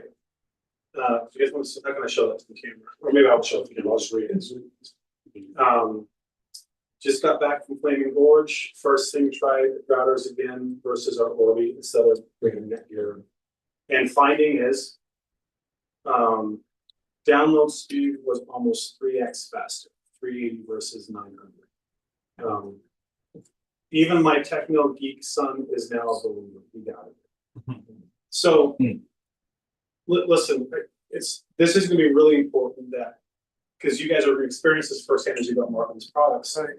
The results are going to be all over the place because, for example, if someone has like DSL, horrible internet connection, they really genuinely have a bad internet to their home, putting in a high-end Ferrari Wi-Fi is not going to magically make their internet faster. And so people that are in that kind of scenario may not notice that big of a difference. But luckily, I think most people now in most kind of areas like this that are populated typically have access to gigabit connection. And so if they have a gigabit connection in their home, you know, typically the fastest package in the internet, and they pair it with our Wi-Fi router, it's going to turn their Wi-Fi to gigabit Wi-Fi. And you'll notice the size of the boxes are bigger than what a lot of the Euros are. Let me pull this out and show you. And one of the things that's different is you can't put really good antennas inside. So I used to deploy these back when I was at Wheeling. We would use Eero because it was one of the higher leading ones. But we often found that coverage was pretty poor with these because they try to make it, you know, sexy and sleek and small. but that comes at the expense of propagation and where you can fit. There's a much better antenna array in these, and so the coverage is substantially better. So all I can tell you, again, I'm always long-winded, better. It will be better than. Second question is for military bases. The way they have a system just now to where a lot of the students, a lot of them just going into the military, they have to do continuing education. So they have to go through this source to be able to get internet. Every time someone goes on it, the more people it adds to it, just drops to where a lot of them are not able to even do their classwork. To where would this be something that would go to the Oh, military? 100%. This is one of the areas where this shines, and again, I'm gonna try not to get too technical, but older versions of Wi-Fi use something called CSMA, was the protocol that they used to have multiple, because there's like, how many phones are connected to this Wi-Fi? Probably a bunch. I know mine's connected, yours connected, yours probably. So there needs to be a software mechanism that allows the wireless to share that resource. CSMA stands for Contention Sensing Multiple Access, so it senses contention. So basically there's 10 devices that want access to this box. And your device will listen, it's called listen before talk. And if it senses contention, meaning there's someone else talking to it, then it'll say, okay, I need to back off and return. And it backs off exponentially, meaning that if it listens and it senses the channel occupied, it waits, 1 millisecond, and then it goes back again 2 milliseconds, then 4 milliseconds, then 8 milliseconds. Then so that famous moment with Steve Jobs was like, "Hey, can everyone turn off the Wi-Fi?" Like, remember that? Has everyone seen that thing where Steve Jobs was on stage and the Wi-Fi because there were too many Wi-Fi? CSMA is a horrible protocol, and basically you only have one device talking at a time, and you all take turns listening for contention. What Wi-Fi 7 changed to is something called OFDMA. Orthogonal frequency division multiple access, and again, I'm getting way too technical here. But I love this stuff. But what's cool about it is it takes the channel, and instead of like taking turns and taking contention with the CSMA networks, if too many devices come in, I think is what you're describing, Yes. the network just falls apart in collapses. With OFDMA, it takes that channel and it divides it into subcarriers, into orthogonal to each other, meaning they're at right angles to each other, meaning they don't interfere with each other.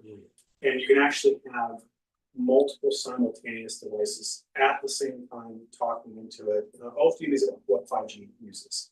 So Wi-Fi 7 is closer to 5G in its multiple access than Wi-Fi. And as a result, you can literally have hundreds of devices connected at the same time, and it's going to handle it much, much better than the Wi-Fi. So that's one of the really cool advantages is like multiple devices. If you have a dense device, this thing is going to handle it so much better. This is really like Ferrari. And that's why the boxes, like the combo box of this in Best Buy right now, legit is like $1,300 for 2 of them. It's really no smart. Okay. Oh, maybe sorry, one thing I should say too. We've given everyone like a crazy early bird discount since you're the first, like half off the boxes. Yeah. And hey, we're gonna dump a bunch of tokens into you because you guys are the early adopters. You deserve to get rewarded. Yeah. You should tell your people it's not always gonna be discounted. Like we're gonna charge the regular price for it. Yes. And we're doing this as kind of an early thing. And by the way, this was feedback I got from Wences and every other group I'm talking to, Kevin. But again, Howard always complains, Kevin, you're too generous. I always think about it from like, how do I give maximum value to the user? But what Wences helped me understand, and some of the other groups I'm talking to is, no, Kevin, like charge the full price, but give all that extra money back to the sales channel so that they make more money, and then it's gonna grow faster. And so that's what we're gonna do. We're not gonna discount it. We're gonna raise the price back to what it really is for. And guess who gets all the extra money? You guys. When you do that, another thing about that is, you reward people, hit like regular. Oh, yeah. People. They repeat what they got rewarded. That's right. And so that's important, but also you don't want to give it, to people too cheap because people don't appreciate it. They don't appreciate it. They have zero appreciation for it, so you undervalue it. They'll buy it a lot quicker if it's more expensive to begin with. That's right. You know, so again, so we might as well go ahead and match the quality with the price. The thing is, you have to Okay. convince people to use it. Exactly. This is Exactly. So why are you something- giving away so cheap? You know what I'm saying? So what? So Chris Dominguez asked, are there established tokenomics yet? Yes, so, look. I paid $100,000 I hired a professor economist who specializes in blockchain. We ran models that took a week just to process one iteration of it. And so if you look at other tokenomics, they'll typically come out with, oh, we're giving this pool here and this pool here and this pool here, and here's how the tokens works, just a very simple high level. And then they change it as the things change and they cause a lot. Yeah. We have taken a lot of time and done very sophisticated models to understand different behavior types and predict what we think is going to happen. And so that's why it's been taking this time. It's why we've said, hey, look, for early adopters, until we get it finalized, we're just going to give you a big dump of tokens as a reward to get things started. The good news is, Oh, thank you. Yes. the good news is I literally got a text this morning. I'm supposed to have the final thing from my in my inbox tonight. And so it's, but I will describe it at a high level. And at a high level, there's going to be a monthly pool. And this will not change. This is set in stone. We're just fine tuning the actual kind of distribution mechanism. But like I said, 85% of the tokens, the only way to get them is to get them as a reward for buying our devices. 10% is going to be for the company to fund future R&D. And we're going to put very strict vesting and lockup periods to where it's not possible for us as a company just to dump tokens on the market ever. And in fact, even like we're thinking about putting in policies where, hey, we can't ever, if we sell it in the open market, we can't sell more than like 10% of the average daily value, which is the threshold which will affect the price. So we're going to give kind of the utmost, both through policy and action, to the community. Hey, if it'll never be us dumping tokens on the market, we're not trying to make a quick buck. Look, I've made lots of money in my life. That's not my goal here. This is about the longevity of the product. So one, the vast majority of the token rewards are getting given as rewards and tokens. Secondly, we're going to distribute them over a 20-year period of time in monthly pools. And those monthly pools, this is why what's going to be really cool, and this is the thing that everyone should understand. If you knew about Bitcoin, say you could travel back in time and go back to your body to 2010, and you had a laptop, what would you be doing on your laptop? Would you be mining Bitcoin? Absolutely. Yes. And how easy would it have been for you to get all of it? 2010, not even. Oh, Compare to that. compare. You need a data center now. Mhm. So my point being is that there is this kind of window with Zeta where there are the main activities you do, or back to your point of incentivizing behavior, people will do what you incentivize them to do.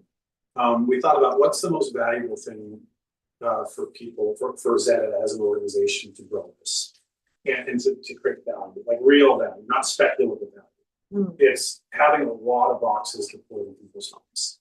And more valuable than someone buying a box is if you get a sales rep to sell it. Because a sales rep's not just going to buy and sell one, he's going to go sell multiple of them. So we thought, hey, look, we need to really incentivize the sales piece of it. And so this pool, it will be shared equally amongst how many units you have. So for example, you buy a box, one box, you get one. You have 2 boxes in your home, you get 2 units. But then the sales channel, every time a unit, so say that 10,000 boxes are distributed in the field in a month, there are 20,000 units, share units that will be, that anyone that has a unit will get their equal share. So if there's, say, 50 million tokens in a month that are in the pool that month, those will be divided by the number of units equally, right? Does that make sense? And so, and we as Zeta, I think MLMs are great, and I love MLMs, but we don't want to be an MLM. And so, in terms of like how we're rewarding box sales is a box gets bought, one share unit gets created, a box gets sold, one share unit gets created. So 2 share units for every single box. And one of the most common pieces of feedback we got was, hey, I don't want to just be rewarded for like the first person to sell it to. I want to be incentivized to go get someone like, if I go get an influencer who has 10 million followers and he's going to sell 100,000 boxes, I don't want to just get a token reward because that one person. I want to be able to go get heavy hitters as well and get reward for them. And so we are going to do it 2 levels. There's no obligation to buy a box to market it. So between that and the fact that it's only 2 levels, we are officially not an MLM. But that 1 unit that gets created every time a box is sold for the marketing, the first level will get 66% of that token reward monthly, ongoing. And the second level will get 33%. So 2/3, 1/3. Meaning that that you get that share unit in that pool, and then every single month that pool gets divided equally based off of the share. So the way you maximize the number of tokens you get is to get a lot of people to buy box. And then that increases the call raffle tickets that you have, increases your share, your number of shares in that monthly pool. Now here's what's cool. The pool is pretty dang big because what happens when in the first month when we officially, we're not gonna start giving monthly rewards until all the boxes have been delivered. We're shipping them by ocean, so it takes 90 days of shipping from Malaysia to where we're shipping from. But in that first couple of months, you're not going to have 10,000 or 20,000 or 30,000 people sharing that pool. How many people are you going to have? A few hundred to begin with, 500, and then maybe a couple thousand. So back to my Bitcoin analogy. You guys understand? Do not waste this opportunity. Trust me. Do not waste this. Your ability to get a stupid amount of tokens in the beginning, because there's the people sharing this big pool is immense. And make sure your people understand it. And if you act aggressive and quickly and you understand the opportunity is, you will maximize the number of tokens. And versus a year from now, when we have 100,000 people, there's 100,000 people sharing a pool. It's probably not much bigger than the pool is monthly today. And so that much is set in stone, like that's not going to change. And really all we were doing is kind of, when we did the models, if we just had like, take 120 months, 10 years, or sorry, 20 years, 240 months, and just get total supply divided equally every month, it resulted in like too much, where in the early months it was too oversized. And so we just did various models of it's going to look like an S shape, where it's like medium low pool size, but still big relative to the number of users, increase and then taper off. And so I think I've got those final numbers today, and that'll be done within a week. But the one activity that was really important, and I told this to my economist, was look, the people that come in early, they're like the pioneers. They're the ones that are going on the moon, staking their flag. They're the ones taking the risk, and they deserve to be compensated and outweighed on an oversized basis. And so that will be true, that the people that come in early will get oversized rewards versus when there's a lot more people sharing this one. You said 90 days before shipment arrives. How many units are available to sell right now? So I can manufacture as many as I want. Or the manufacturer that we're working with, multi-billion-dollar company, they can build 1 million of them. I ordered 20,000 boxes. It's enough for 10,000 units, and those are shipping. They'll be 90 days by ocean. We're probably going to airship a few hundred. Air shipping literally doubles the cost of them, and so we're going to airship probably a few hundred of them, primarily for the purposes of just some of the hiccups we had. For example, when a bunch of people ordered, it says sold out. We want to work out some of the, or any onboarding kinks with Wi-Fi stuff, or kind of get an example like when we're training our AI bot to kind of do customer service. We want to have the full suite of what 90% of the people may deal with, so that when the big flood of people comes, we don't get overwhelmed.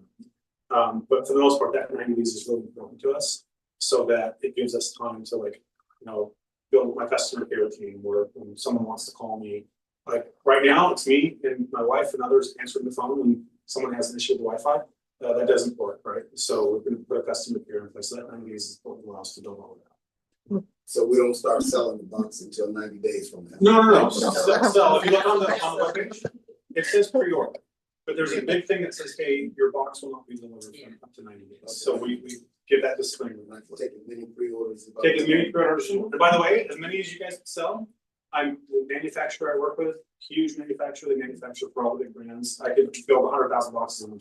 You were talking infrastructure, so would a call center help alleviate the problem from you and your wife taking the calls and we just set up immediately? Oh, we are building it. Yeah, so that's something that's kind of. I was referring to me building one. And that's- Hey, let's talk. Give me your number. Yeah, that's, and there's actually some other cool concepts that's come up with like, hey, why don't we create like an Uber for Yes. service? Yes. And to let the community participate in helping service and that and reward people, incentivize people for it as well. So that's a really cool concept that we want to look at as well. Yeah, background, rideshare globally, so I got you. Next question is logistics. Is it logistics as far as the actual places that it's, let's say if you had 5 or 6 warehouses around the country, would that expedite getting the? Yeah, so we're partnering with interviewed a number. There's a couple that we like, but we're never going to touch the boxes ourselves. There's big, massive companies that have logistics teams. Right, okay. You know, they'll unpack and pack Same and as- box label. So there's the one that we're probably likely to go with. They have 2 main ones, and they can get it within 2 days for low cost with the 2 different distribution centers they have. Good questions, by the way. These are all great questions. I'll go ahead. All right, so I should be able to answer this one by now, but who takes the equipment security costs? Is it on the users, the individual? Data centers work for users because they don't have to worry about security protocols and software. So I'm trying to understand the question a little bit better. Delivering it to Security costs. So I guess who takes the cost is his question. So, I mean, obviously that's our expense and that's something like the actual security of it, built into the protocol of the platform. So the good thing is like, look, we don't have to boil the ocean and, build everything from the ground, right? There's 4 pieces of value that we add to the tech, but for the most part, if you look at kind of what's the way all products are built, there's a ton of open source stuff. There's a ton of kind of, this is the established practice. Maybe give you an example. Like if I had to say, hey, I'm going to share your Wi-Fi with other people, and I'm going to build myself a security protocol that is going to ensure that no one else is going to snoop on your Wi-Fi. Monumental, like I'd never launch. Luckily, there are multiple industry standard security platforms that provide that functionality that allow you to seamlessly roam across Wi-Fi without user data being exposed. There are big, massive efforts and big, massive companies that have done that. And so what I'll tell you for the most part is I have a really, really good team. If you go onto our website and look at the bio, Alan, I mean, that's literally what one of the things he specialized was in distributed compute systems at MIT. That's where he did his research and built a platform and like inherent into the protocols, some of which he built, some of which were just community kind of driven. There is really, really robust security mechanism for like how user data is handled. But just from a high level to understand, like fundamentally my belief, and again, this is not, I'm a wireless expert, I'm not a security expert. So hopefully I'm not speaking out of turn here, but from the way it's been explained to me is decentralized in many aspects is more secure than centralized because all your data isn't in one place to get kind of cracked. Where if your file, say this one file you care about and don't want anyone else having it, if it's cut into 100 pieces and sent in small little chunks to 100 different devices, they have to have the cryptographic keys that allow them to know where the devices are to pull back the data together. If they get past the encryption, okay, cool, they got like 100th of your file. And so I would say intrinsically, the way it's been described to me is that it is ultra secure. But if there were like details, say there's a security expert happy to kind of put them in touch with the folks at the management, but maybe one other thing to kind of tell you too is that like, there's all these kind of established practices, like a pin test, for example, where when we test products and platforms, as a part of the process, you hire a third-party firm to audit it and to basically try to hack your boxes. And through that, they'll expose the vulnerabilities and you fix them. And look, it's a cat and mouse type thing. Like, are we going to have the most secure, inhackable products in the world that ever existed? Like, absolutely no. Meaning that like, there's always going to be vulnerabilities in any platform. And it's this kind of, you get better, you fix them, and then the hacker finds a new one. And it's, by the way, not the biggest company in the world, Apple. Right? How many vulnerabilities have been in their platforms that they find out about? Unfortunately, that's just a reality of the world that we live in. But again, what's good about it is that there are established kind of best practices and lots of platforms that are able to be leveraged that kind of build inherent security. Then it's just kind of keeping up on top of it, and that makes sense. So hopefully that answers the question. Yeah. That's the best I got. We'll get you more expertise than me. This is talking about purpose, we spoke about earlier. Goes back to the story of tell people time to time. Lions, they hunt, to feed their pride. Humans, they hunt to destroy and for gain. Like people will hack, just to show people that they can. So it's just you're always got somebody they wake up to, and that's their purpose. Is to destroy, is to hack, to to win the game. That's the game. But they don't have another couple of questions. Because that actually was lead in, but one of the biggest issues with corporations today is being hacked and ransomware. And if having your own ISP is possible for an entity, which it is, we just found that out, being a business, how secure from the cybersecurity standpoint is it as a standalone ISP? Is it different from houses networking, or is it the same? Yeah. So look, the good thing here is this isn't my first rodeo, and I deployed hundreds of millions of dollars at Vivint. I deployed hundreds of millions of dollars at WeLink, and so let me talk about the wireless network side of it. So one of the things that's unique from a physical perspective of the frequencies we use is they've also been adopted by the military, where the military uses the same set of channels for reading applications. And it's because when you're very, very high frequency, it's not like Wi-Fi where the signal kind of propagates everywhere. They're very directed narrow beams and energy. You can control where the energy. So that's another really common question again that kind of leads into it is, hey, I've heard 5G is giving me cancer. We get a bunch of energy. If you could actually see the energy that comes out of the little repeaters up on the roof, it's not like a rock in a pond, a sphere going everywhere.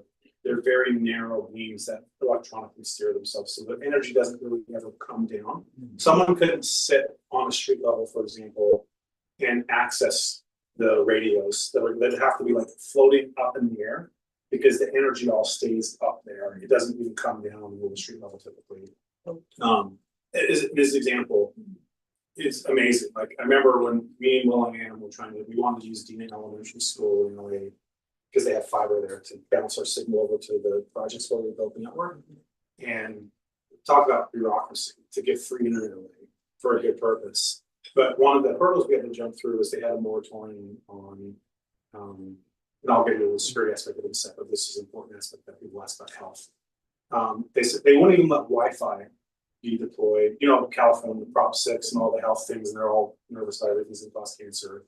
You couldn't even deploy Wi-Fi in classrooms. And they had a moratorium on no wireless installations cell towers can be put on schools because we're worried about RF image.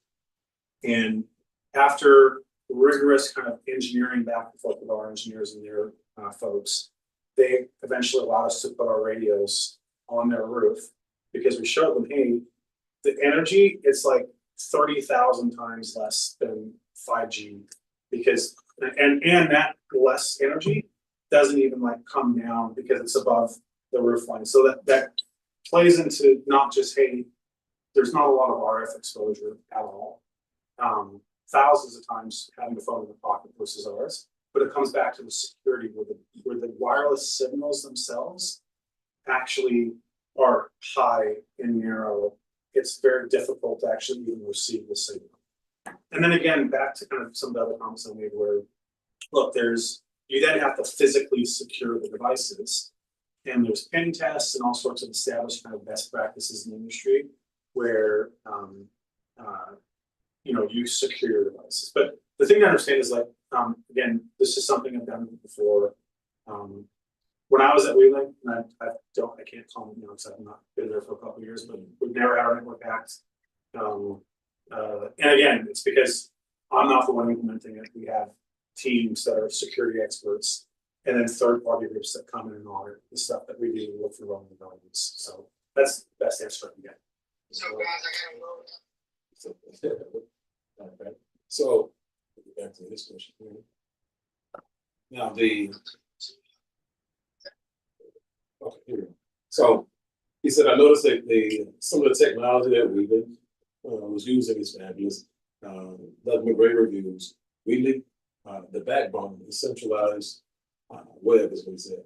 Okay. And what are the differentiators between WeLink and Zeta when it comes to the backbone? No difference at all. I mean, this is so when you need to connect to a server, say you're on Instagram or YouTube, and that server where you're getting the data from. And ideally, hopefully, at some point, the internet runs on our infrastructure, but obviously the internet is big, and there's lots of different services and platforms that people want to access.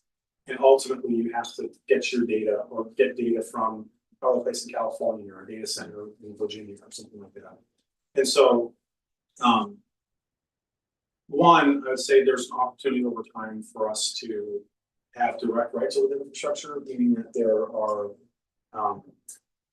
dark fiber providers, where this is in basically the majority of the world, if not all of the world. There are, in any country, typically multiple dozens of companies where when they deploy fiber line, between cities, they put cables in there that have, sometimes 800 strands of fiber, and you can actually lease that fiber. You can get an IRE, it's called, a revocable right of use, where you say, hey, I've got a 20-year lease on that fiber.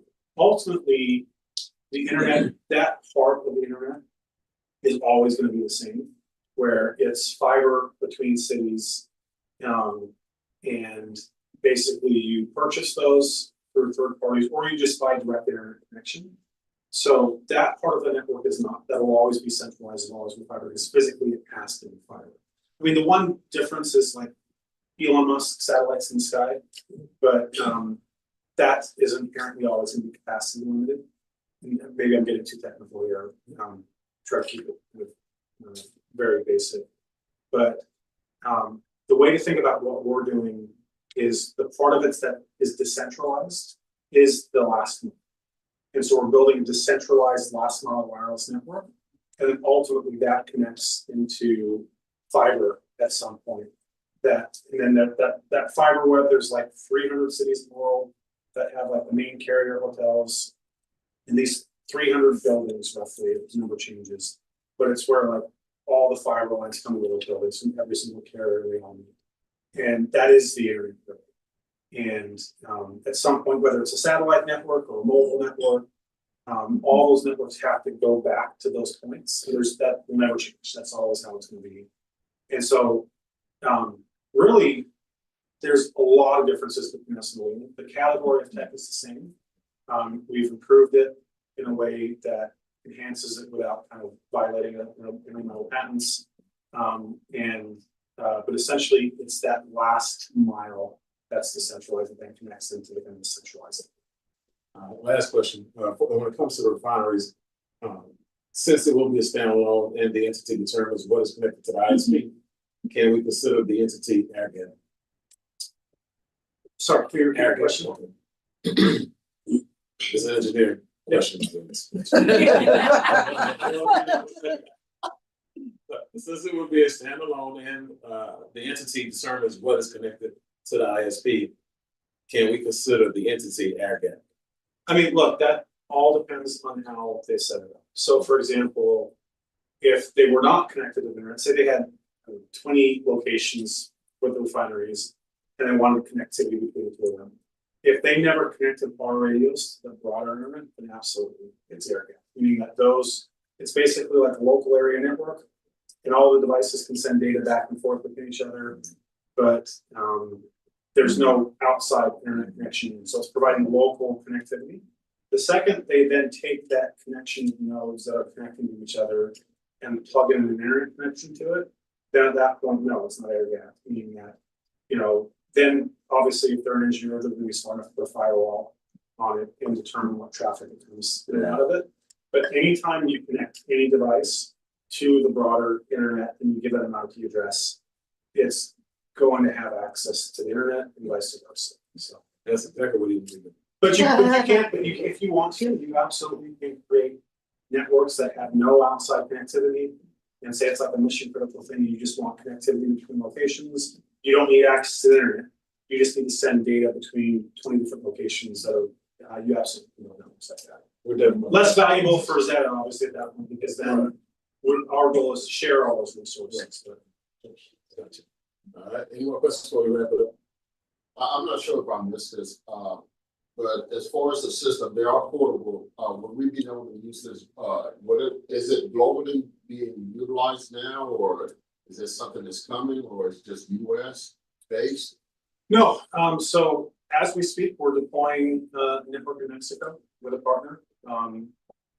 Maybe some will all get trip down to Baja California and hang out, and we'll go through the network. But where we're gonna do multi-gigabit connectivity in Mexico, we're about to sign a deal with a group in India and ship them equipment in India. The process is pretty straightforward, where there's equivalent of an FCC kind of entity that manages countries. And you basically, some places takes a couple days, some places it takes a couple months, but it's not an arduous process. And what I asked Wences for, I said, hey, look, if there's specific countries that you guys have big organizations into, let me know. And we'll prioritize those, but we are gonna go get the equivalent of FCC certification for all of our boxes. As many places as we can. We're not gonna ever go to like North Korea or probably never China or Russia. But the goal is to have this as many places as possible. We'll be talking about that because international expansion is very, very big for us, and a lot of us have resources outside of our nation, United States. And by the way, like one of the things that, again, really important, like places like Mexico, Philippines, Africa. Yes. In fact, one of the really good relationships I have, there's a lady that runs Microsoft's Airband initiative, and they have a goal to a philanthropic, but to connect 250 million locations in Africa. And this is truly staggering fact that most people don't realize. This is a UNICEF fact. Guess how many of the world's school-age children do not have access to it? More than 2/3. Isn't that staggering? Yes. So think about like the world that we're into, that the majority of the world's kids don't even have internet. And what type of opportunity are they gonna have in the future too? And so a couple things I'll talk about that, it's just, they're not way behind, like Westbahn is probably better. And so, one, we have versions of this, like the last generation of Wi-Fi is dirt cheap to build. And so, we're gonna have price appropriate products in places like Africa and Mexico where they don't have to spend $600. Hey, they're not getting the Ferrari, but they're still getting really, really good Wi-Fi. They're getting the equivalent of this guy right here. But it cost me, I think it's probably $50. Or some low number. So that's the expansion you talked about. Ooh. And I'm trying to figure that out. Yeah. And then the other thing is that, we can be profitable because, especially if it's like crowdsourced source for these last 80% of the cost of the last mile network. Why do you think these kids don't have access? Because if they can only afford to spend $2 a month, does it make sense to build the last mile network at gigabit to a village? Where they're only gonna give you $1 a month max. They can't do it. And so the combination of the fact that one, our tech is dramatically lower than fiber, a fraction of the cost. And then the fact that we have this kind of crowdsourced model, it kind of unlocks the ability, and then, sorry, one more thing. The fact that, so one of the cool things about what we're building in Mexico, every time someone puts one of the little receivers on the roof to get internet from the internet customer, it also creates an outdoor, so it's not getting attenuated. Attenuated means like the signal blocked by the walls, outdoors. And so like one of the cool things I want to demonstrate within the next 12 months is we're deploying a ton of last mile internet. We're out there, the average price people pay is like $25 a month. We'll do it profitably. We'll give 2 gigabit, same thing people are paying for 100 megs in Mexico with $25 a month. We'll give them 2 gigs for the same price. But that little receiver on our roof, every customer we have creates a Wi-Fi hotspot. And so not everyone can afford to have a home internet connection like with an antenna on their roof. But guess what? We're gonna have 50,000 Wi-Fi hotspots outdoors, and you will not be able to be anywhere in Baja California, ideally in the next 12 months, without being rated on the Wi-Fi hotspots. Or hey, if you can't afford to get home internet, hey, cool, guess what? I'm gonna have Wi-Fi 7, because in the boxes, we're gonna have high-end Wi-Fi all over the city. And then at that point, I don't have equipment costs. People will have their own device. So hey, you got a device? Cool. Connect to one of my 50,000. And that ultimately is one of the really cool things we're going to do as a company is ideally we make connectivity ubiquitous and low cost and literally get anyone at any price point allow them to be able to connect into it. So Then I just kind of gravitate on this question about mobile, since you got all the hotspots. 100%. That's the end game. Yep. Not just fixed, but Telephone. there you go. 100%.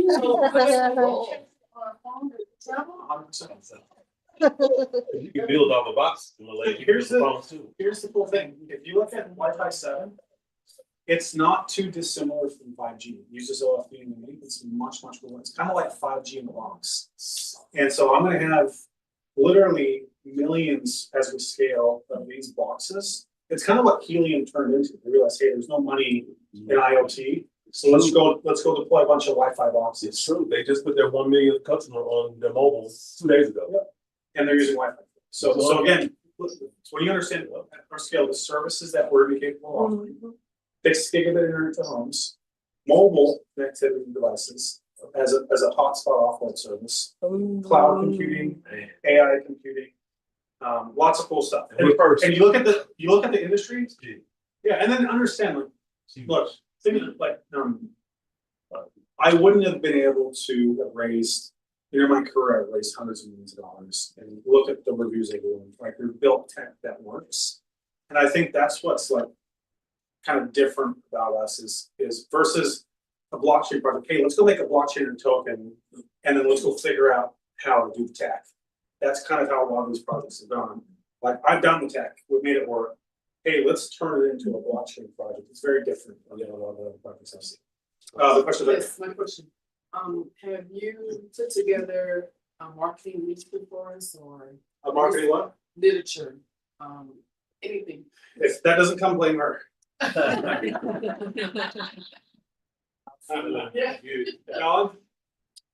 There's a lot of things I'm doing. Yes, it's in the works. I actually have stuff today that I could give you guys digitally. And there are also customizations as well on top of that, if you guys want. Yes. So The short answer is yes. We are. It's a lot. That is what I thrive in. I love marketing, everything about marketing.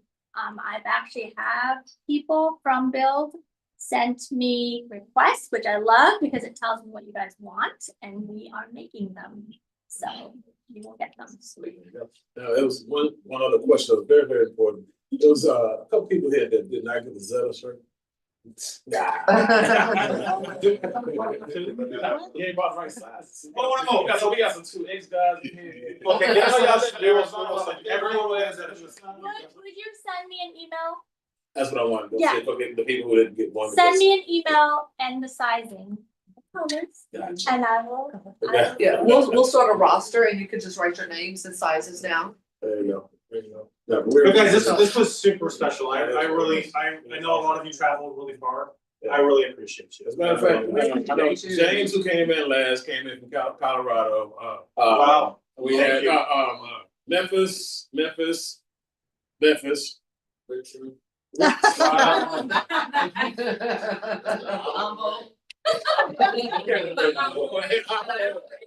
Antonio. Wow, thank you.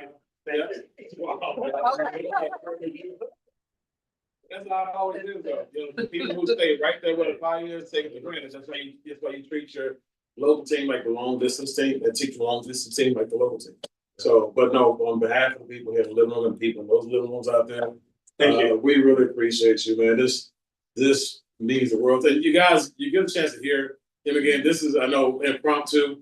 He's actually gonna do one for the company with Mr. Navarro, and, you know, so guys, it's gonna be lights out. This is just a, you know, a preemptive strike on getting your boxes, making sure you get the boxes out. Oh, But again, I really appreciate this for me, my wife, the family, you know, it meant a lot to us, you been here, you and Helen, and the kiddos, you know, upstairs. And we It's appreciate cool you. to see it happen. It was supposed to be just a little Wi-Fi, now we got to have a back home now. So I'm really happy. Yeah, you always gonna get a moment, there's nothing little with us, we gonna create Good thing something. I asked around it. questions on the call, see, you guys, you gotta ask questions. It was Where the the paper very goes. last question, till she jumped in, we were trying to get off. That's what did it. So we're gonna go ahead and break, and, you know, we'll have, some eats and everything, so y'all give it up.